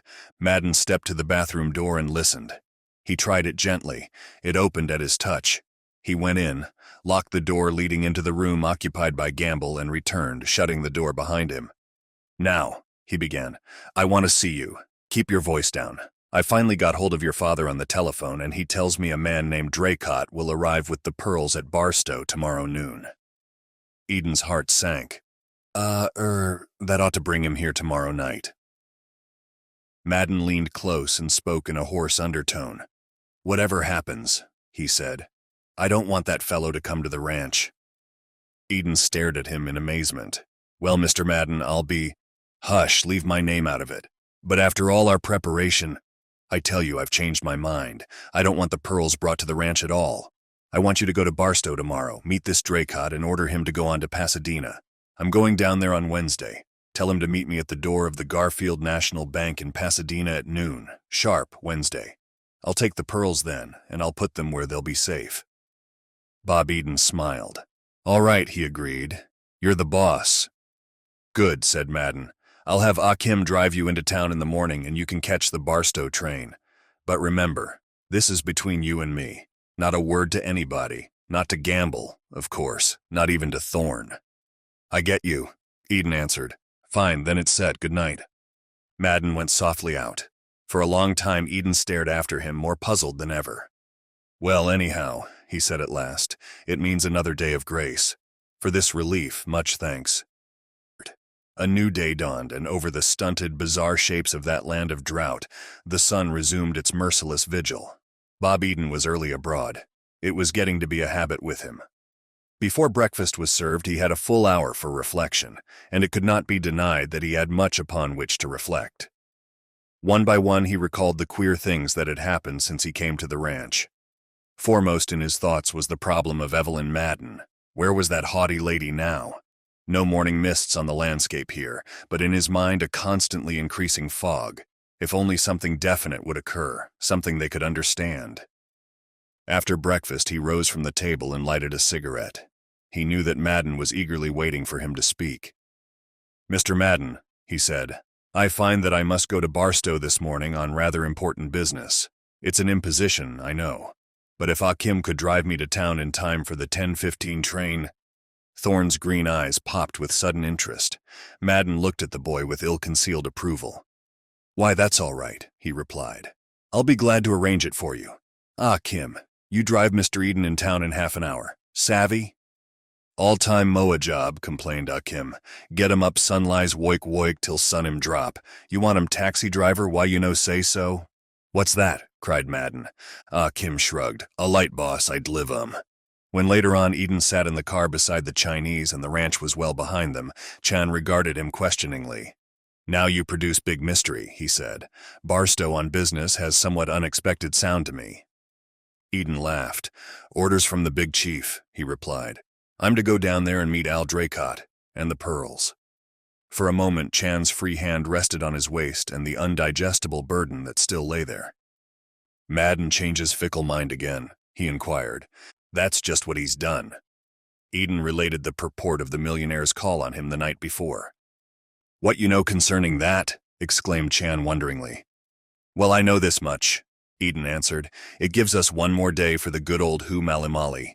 Outside of that, it's just another problem for us to puzzle over. By the way, I didn't tell you why Dr. Whitcomb came to see us last night." "No necessity," Chan replied. "I am loafing idle inside door close by and hear it all." "Oh, you were? Then you know it may have been Shaky Phil and not Thorne who killed Louis." "Shaky Phil. Or maybe stranger in car who drive up and call him into road. Must admit that stranger interests me very deep. Who was he? Was it maybe him who carried news of Louis's approach out onto Dreary Desert?" "Well, if you're starting to ask me questions," replied Eden, "then the big mystery is over and we may as well wash up and go home, for I haven't got an answer in me." El Dorado lay before them, its roofs gleaming under the morning sun. "By the way, let's drop in and see Holly. The train isn't due yet. I suppose I'd better take it. Somebody might be watching. In the interval, Holly may have news."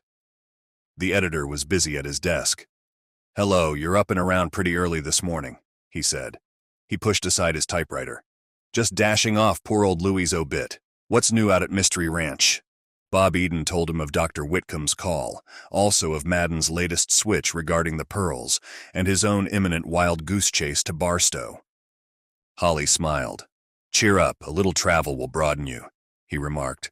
"What did you think of Miss Evelyn?" "But then, I believe you had met her before." "Think of Miss Evelyn, what do you mean?" asked Eden, surprised. "Why, she came last night, didn't she?" "Not so anybody could notice it. No sign of her at the ranch." Holly rose and walked up and down for a moment.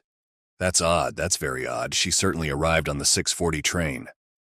"You're sure of that?" Eden asked. "Of course I am, I saw her." Holly sat down again. "I wasn't very much occupied last night. It was one of my free nights.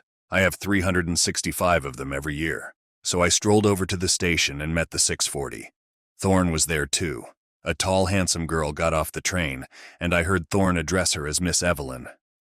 "How's Dad?" she asked. "Get in," said Thorne, "and I'll tell you about him.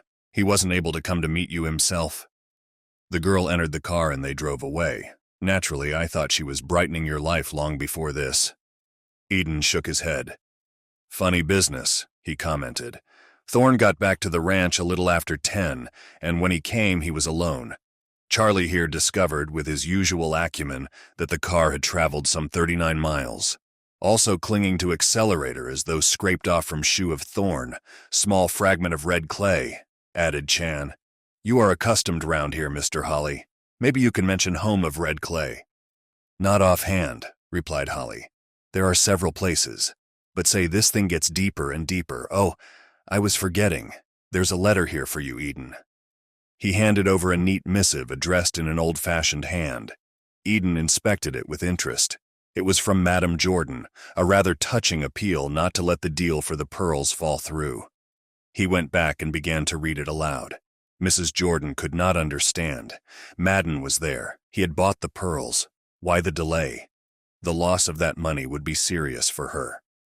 When he had finished, Eden looked accusingly at Chan, then tore the letter to bits and threw them into a wastepaper basket. "I'm about through," he said. "That woman is one of the dearest old souls that ever lived, and it strikes me we're treating her shamefully. After all, what's happening out at Madden's ranch is none of our business. Our duty to Madame Jordan—" "Pardon me," broke in Chan. "But coming to that, I have sense of duty most acute myself. Loyalty blooms in my heart forever." "Well, and what do you think we ought to do?" demanded Eden. "Watch and wait." "But good Lord, we've done that. I was thinking about it this morning. One inexplicable event after another and never anything definite, anything we can get our teeth into. Such a state of affairs may go on forever. I tell you, I'm fed up." "Patience," said Chan, "are a very lovely virtue. Through long centuries, Chinese cultivate patience like kind gardener tending flowers. White men leap about similar to bug and bottle. Which are better method, I inquire? But listen, Charlie, all this stuff we've discovered out at the ranch, that's for the police. For stupid Captain Bliss, maybe. He with the feet of large extensiveness. I can't help the size of his feet. What's that got to do with it? No, sir, I can't see why we don't give Madden the pearls, get his receipt, and then send for the sheriff and tell him the whole story. After that, he can worry about who was killed at Madden's ranch. He would solve the problem, scoffed Chan. Great mind, no doubt, like Captain Bliss. Your thought has from me nothing but hot opposition. Well, but I'm considering Madame Jordan. I've got her interests at heart. Chan patted him on the back. Who can question that? You fine young fellow, loyal and kind.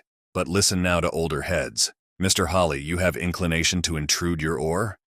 I certainly have, smiled Holly. I'm all on the side of Chan, Eden. It would be a pity to drop this thing now. The sheriff's a good sort, but all this would be too deep for him. No, wait just a little while. All right, sighed Eden. I'll wait, provided you tell me one thing. What are we waiting for? Madden goes to Pasadena tomorrow, Chan suggested. No doubt Thorne will accompany, and we quench this gamble somehow. Great time for us. All our search at ranch up to now hasty and breathless, like man pursuing trolley car. Tomorrow we dig deep. You can do it, replied Eden. I'm not eager to dig for the sort of prize you want. He paused. At that, I must admit I'm pretty curious myself.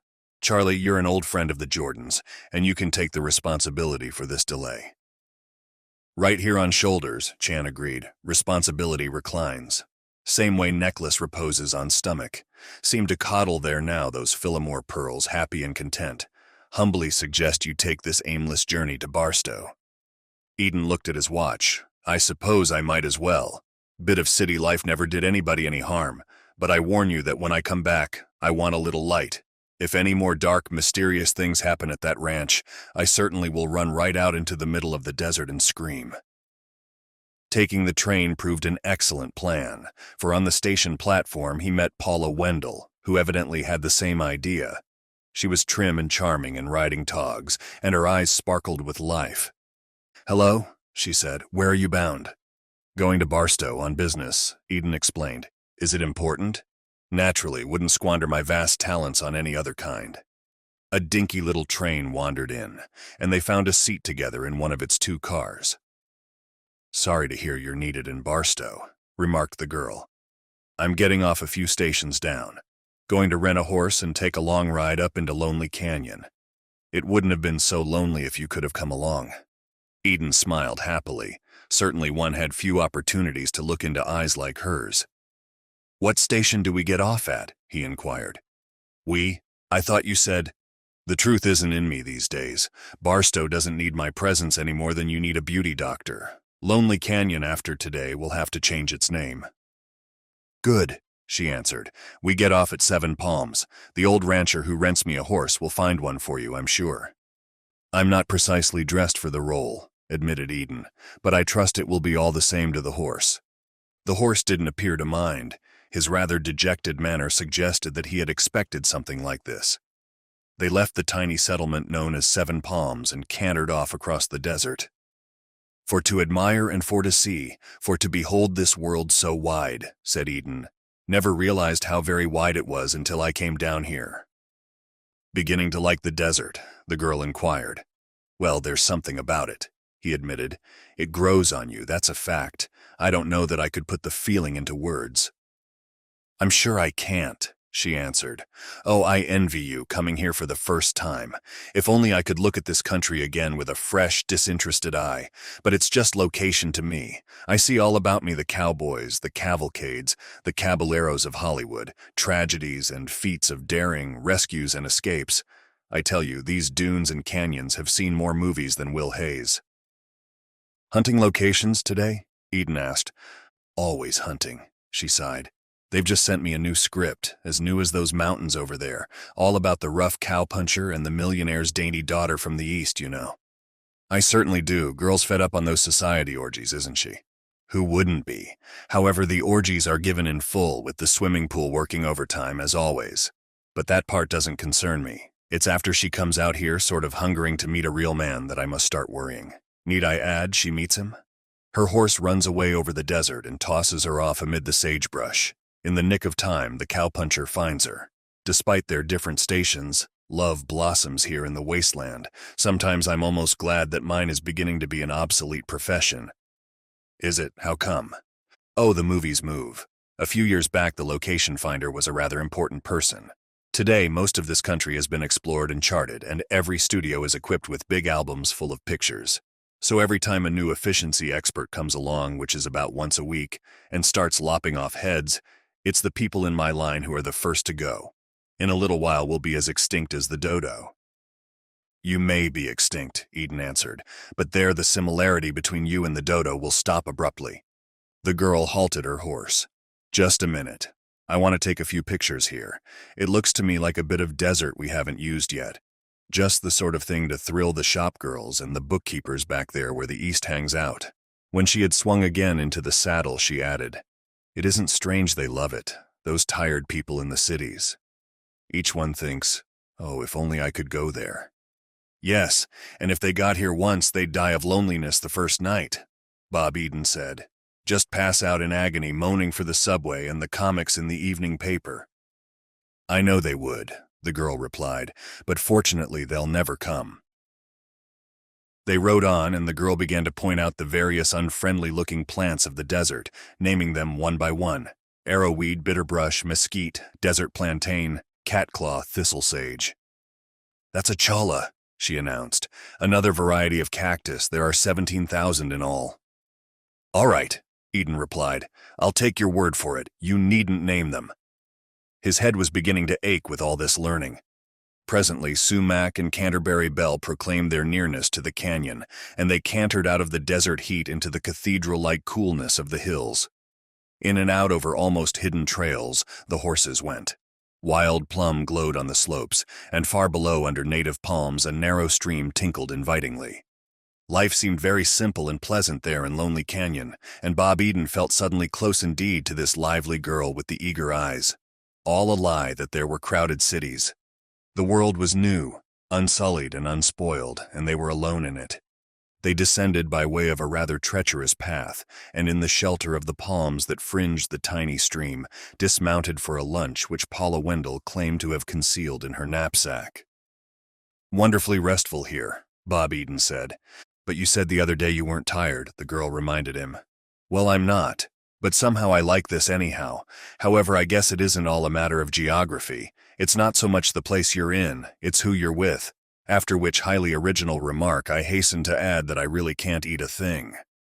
"You were right," she laughed. "The truth isn't in you. I know what you're thinking. I didn't bring enough for two.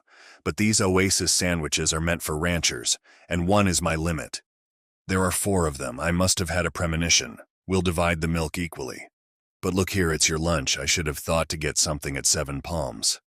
There's a roast beef sandwich. Try that, and maybe you won't feel so talkative." "Well, I am gumph. What did I tell you?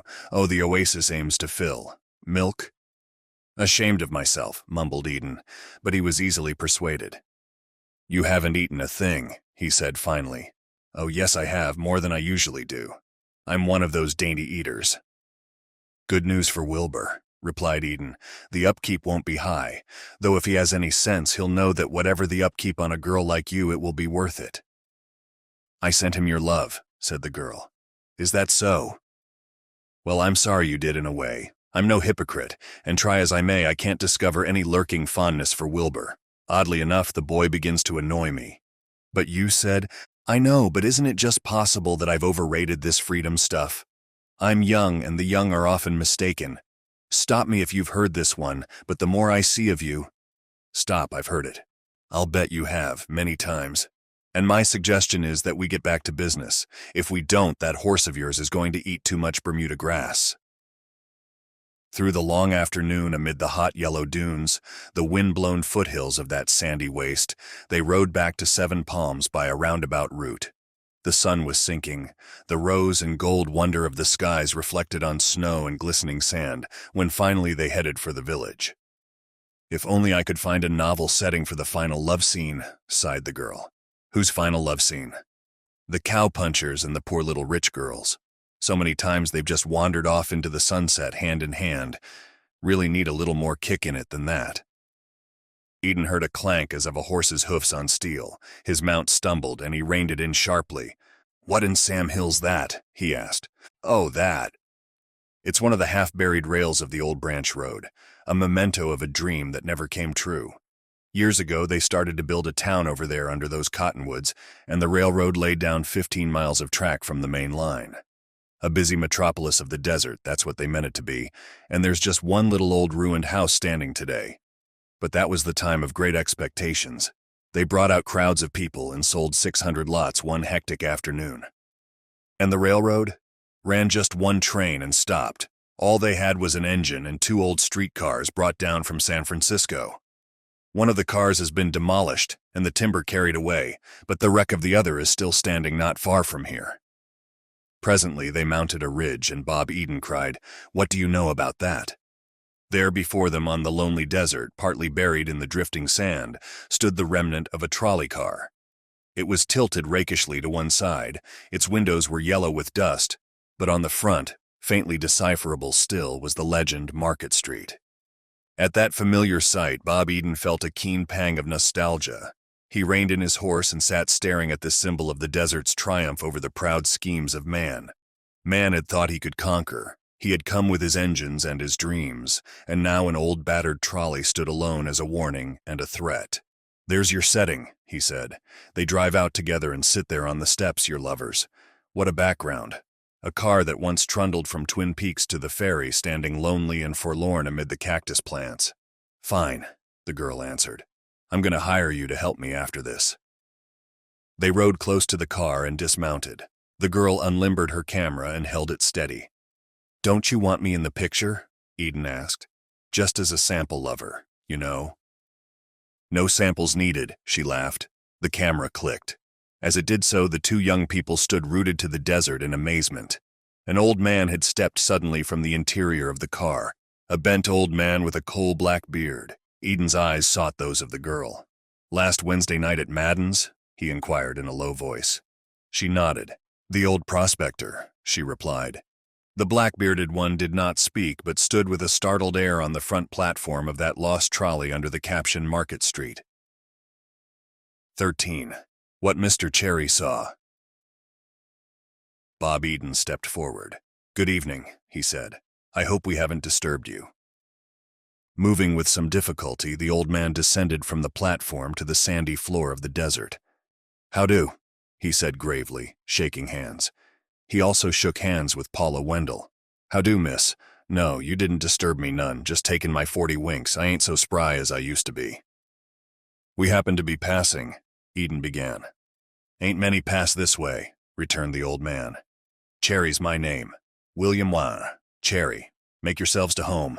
Parlor chairs is kind of scarce, miss." "Of course," said the girl. "We'll stop a minute if we may," suggested Eden. "It's coming on supper time," the old man replied hospitably. "How about grub? There's a can of beans and a mite of bacon."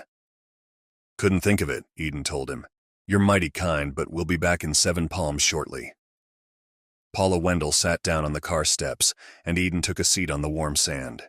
The old man went to the rear of the trolley and returned with an empty soapbox. After an unsuccessful attempt to persuade Eden to accept it as a chair, he put it to that use himself.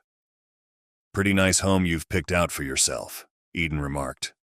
"Home." The old man surveyed the trolley car critically. "Home, boy. I ain't had no home these 30 years. Temporary quarters, you might say." "Been here long?" asked Eden. 3-4 days. Rheumatism's been acting up, but I'm moving on to Maury." "Moving on where?" "Why, over yonder." "Just where is that?" Eden smiled. "Where it's Alice been, over yonder, somewhere else." "Just looking, eh?" "Just looking. You've hit it, going on over yonder and just looking." His tired old eyes were on the mountaintops. "What do you expect to find?" inquired Paula Wendell. "Struck a vein of copper once, miss," Mr. Cherry said. "But they got her away from me. Howsomever, I'm looking still." "Been on the desert a long time?" Eden asked. 20-25 years, one desert or another." "And before that?" "Prospected in West Australia from Hannons to Halls Creek, through the Territory into Queensland. Drove cattle from the Gulf country into New South Wales. Then I worked in the stokehole on ocean liners." "Born in Australia, eh?" Eden suggested. "Who, me?" Mr. Cherry shook his head. "Born in South Africa, English descent. Been all up and down the Congo and Zambezi, all through British Central Africa." "How in the world did you get to Australia?" Eden wondered. Oh, I don't know, boy. I was filibustering down along the South American continent for a while, and then I drifted into a Mexican campaign. Seems like there was something I wanted in Australia. Anyhow, I got there, just the way I got here. It was over yonder, and I went— Eden shook his head. Ye gods, I'll bet you've seen a lot. I guess I have, boy.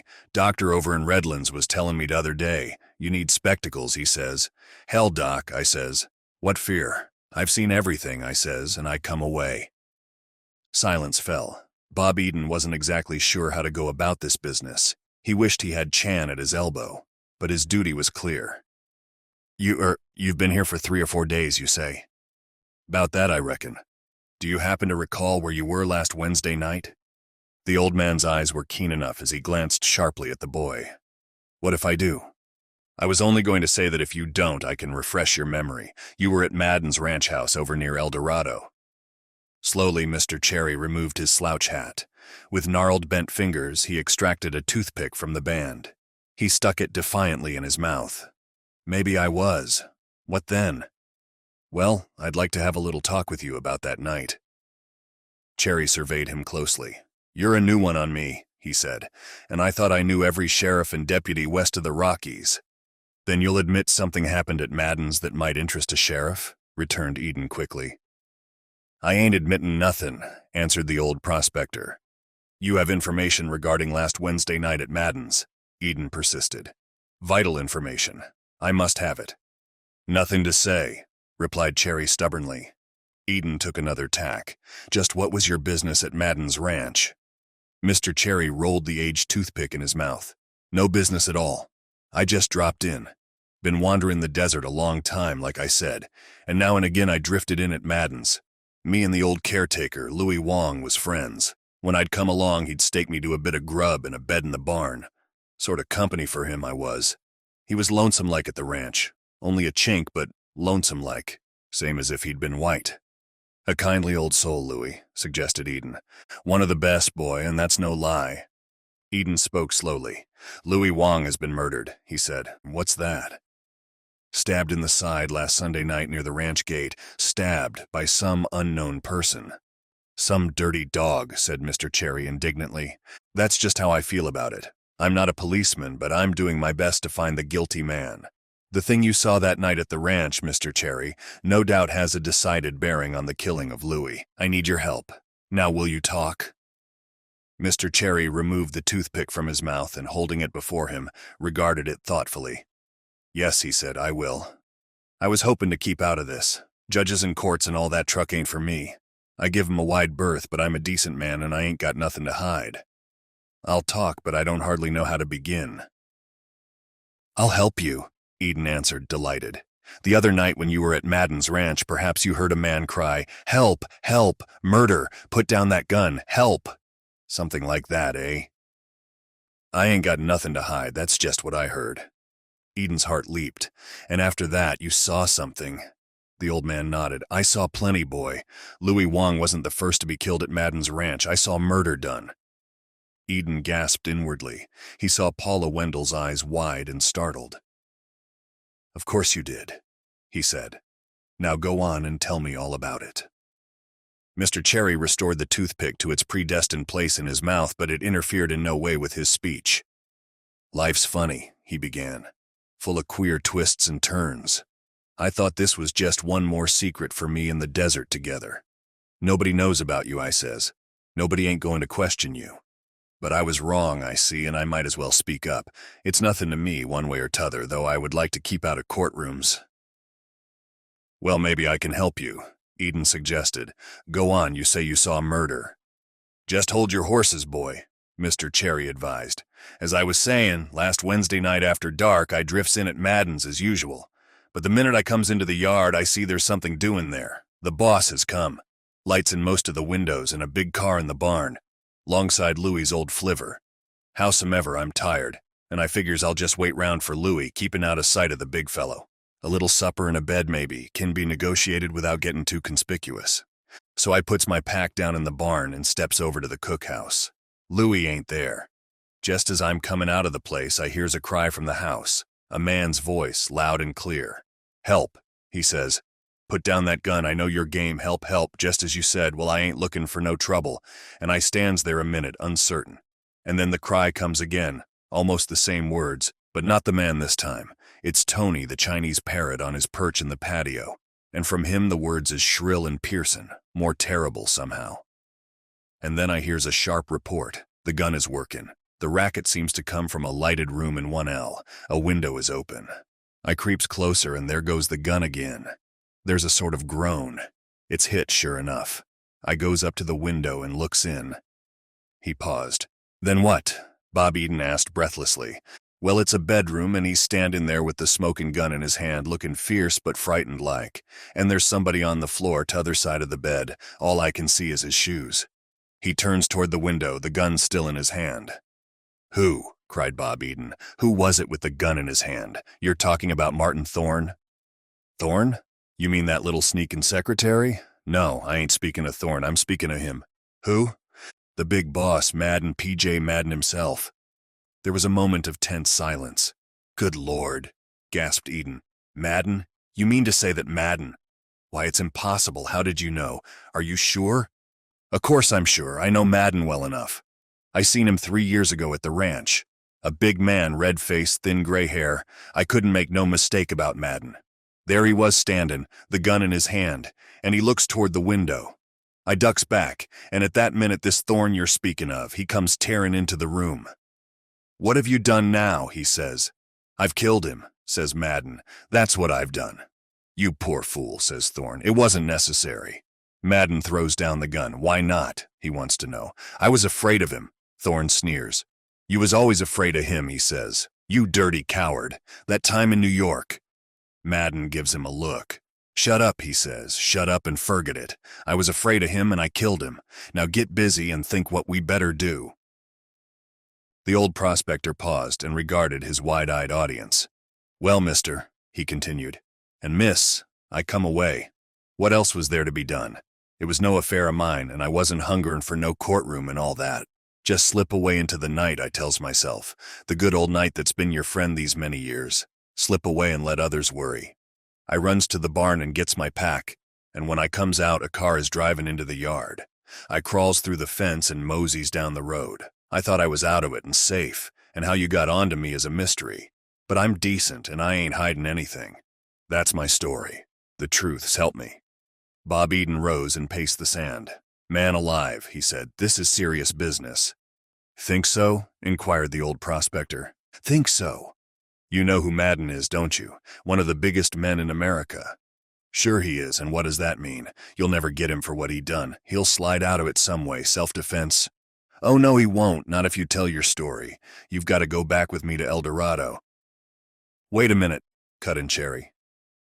"That's something I don't aim to do. Go and stifle in no city. Leastways, not till it's absolutely necessary. I've told my story, and I'll tell it again any time I'm asked, but I ain't going back to El Dorado. Bank on that, boy. But listen to me. How much more information you got? Know who that man was laying behind the bed? Found his body yet?" "No, we haven't, but—" "I thought so. Well, you're just starting on this job. What's my word agin the word of PJ Madden and no other evidence to show? You gotta dig some up." "Well, perhaps you're right." "Sure I am. I've done you a favor. Now you do one for me. Take this here information and go back and make the most of it. Leave me out entirely if you can. If you can't, well, I'll keep in touch. Be down round Needles in about a week. Going to make a stop there with my old friend Slim Jones. Porter J. Jones Real Estate. You can get me there. I'm making you a fair proposition. Don't you say so, miss?" The girl smiled at him. "Seems fair to me," she admitted. "It's hardly according to Hoyle," said Eden, "but you have been mighty kind. I don't want to see you stifle in a city, though I find it hard to believe you and I are talking about the same El Dorado. However, we're going to part friends, Mr. Cherry. I'll take your suggestion. I'll go back with what you've told me. It's certainly very enlightening. And I'll keep you out of it, if I can." The old man got painfully to his feet. "Shake," he said. "You're a white man and no mistake. I ain't trying to save Madden. I'll go on the stand if I have to. But with what I've told you, maybe you can land him without me figuring in it." "We'll have to go along," Eden told him. He laughed. "I don't care what the Book of Etiquette says. Mr. Cherry, I'm very pleased to have met you." Same here, returned Cherry. Like a talk now and then with a good listener. And the chance to look at a pretty gal. Well, say, I don't need no specs to enjoy that. They said goodbye and left the lonely old man standing by the trolley car there on the barren desert. For a long moment they rode in silence. Well, said Eden finally, you've heard something, lady. I certainly have. Something I find it difficult to believe. Perhaps you won't find it so difficult if I go back and tell you a few things. You've been drawn into the big mystery at Madden's at last, and there's no reason why you shouldn't know as much as I do about it, so I'm going to talk. I'm keen to hear, she admitted. Naturally, after today. Well, I came down here to transact a bit of business with PJ. I needn't go into that. It has no particular bearing. The first night I was on the ranch, he proceeded to detail one by one the mysterious sequence of events that began with the scream of the parrot from the dark. Now you know. Someone had been killed, that was evident. Someone before Louis, but who? We don't know yet. And by whom? Today gave us that answer anyhow. It seems incredible. You don't believe Cherry's story? He suggested. Well, these old boys who wander the desert get queer sometimes. And there was that about his eyes. The doctor at Redlands, you know. I know, but all the same, I think Cherry told the truth. After a few days with Madden, I consider him capable of anything. He's a hard man, and if anyone stood in his way, good night. Some poor devil stood there, but not for long. Who? We'll find out. We must... Yes, you're in on this thing too. Have to be after this, whether you like it or not. I think I'm going to like it, Paula Wendell said. They returned their tired horses to the stable at Seven Palms, and after a sketchy dinner at the local hotel, caught the El Dorado train. When they alighted, Charlie and Will Holly were waiting. Hello, said the editor. Why, hello, Paula, where you been? Eden, here's Akim. Madden sent him in for you. Hello, gentlemen, cried Eden gaily. Before Akim and I head for the ranch, we're all going over to the office of that grand old sheet, the El Dorado Times. I have something to impart. When they reached the newspaper office, which Akim entered with obvious reluctance, Eden closed the door and faced them. Well, folks, he announced, the clouds are breaking. I've finally got hold of something definite. But before I go any further, Miss Wendell, may I present Akim, so we sometimes call him after our quaint fashion. In reality, you are now enjoying the priceless opportunity of meeting Detective Sergeant Charlie Chan of the Honolulu Police. Chan bowed.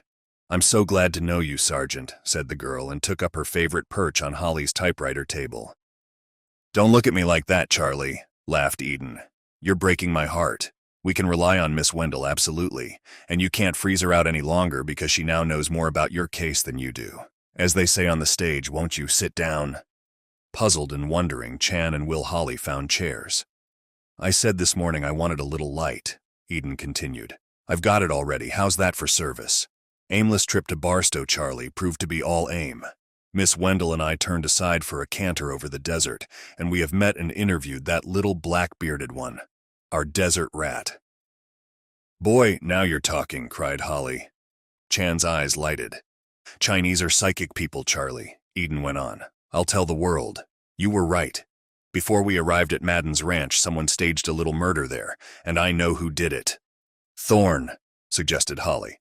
Thorne nothing.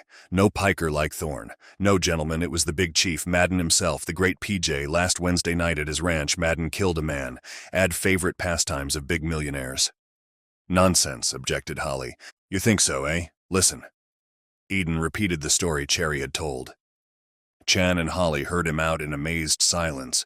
And what are present whereabouts of old Prospector? Inquired Chan when he had finished. I know, Charlie, answered Eden. That's the flaw in my armor. I let him go.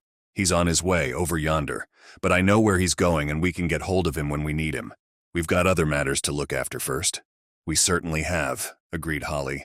Madden, I can hardly believe it. Chan considered. Most peculiar case ever shoved on my attention, he admitted. It marches now, but look how it marches backwards. Mostly murder means dead body on the rug, and from clues surrounding I must find who did it. Not so here. I sense something wrong after long pause, light breaks, and I hear name of guilty man who killed. But who was killed? The reason, please? There is work to be done. Much work. You don't think, suggested Eden, that we ought to call in the sheriff? What then? Frowned Chan. Captain Bliss arrives on extensive feet, committing blunder with every step.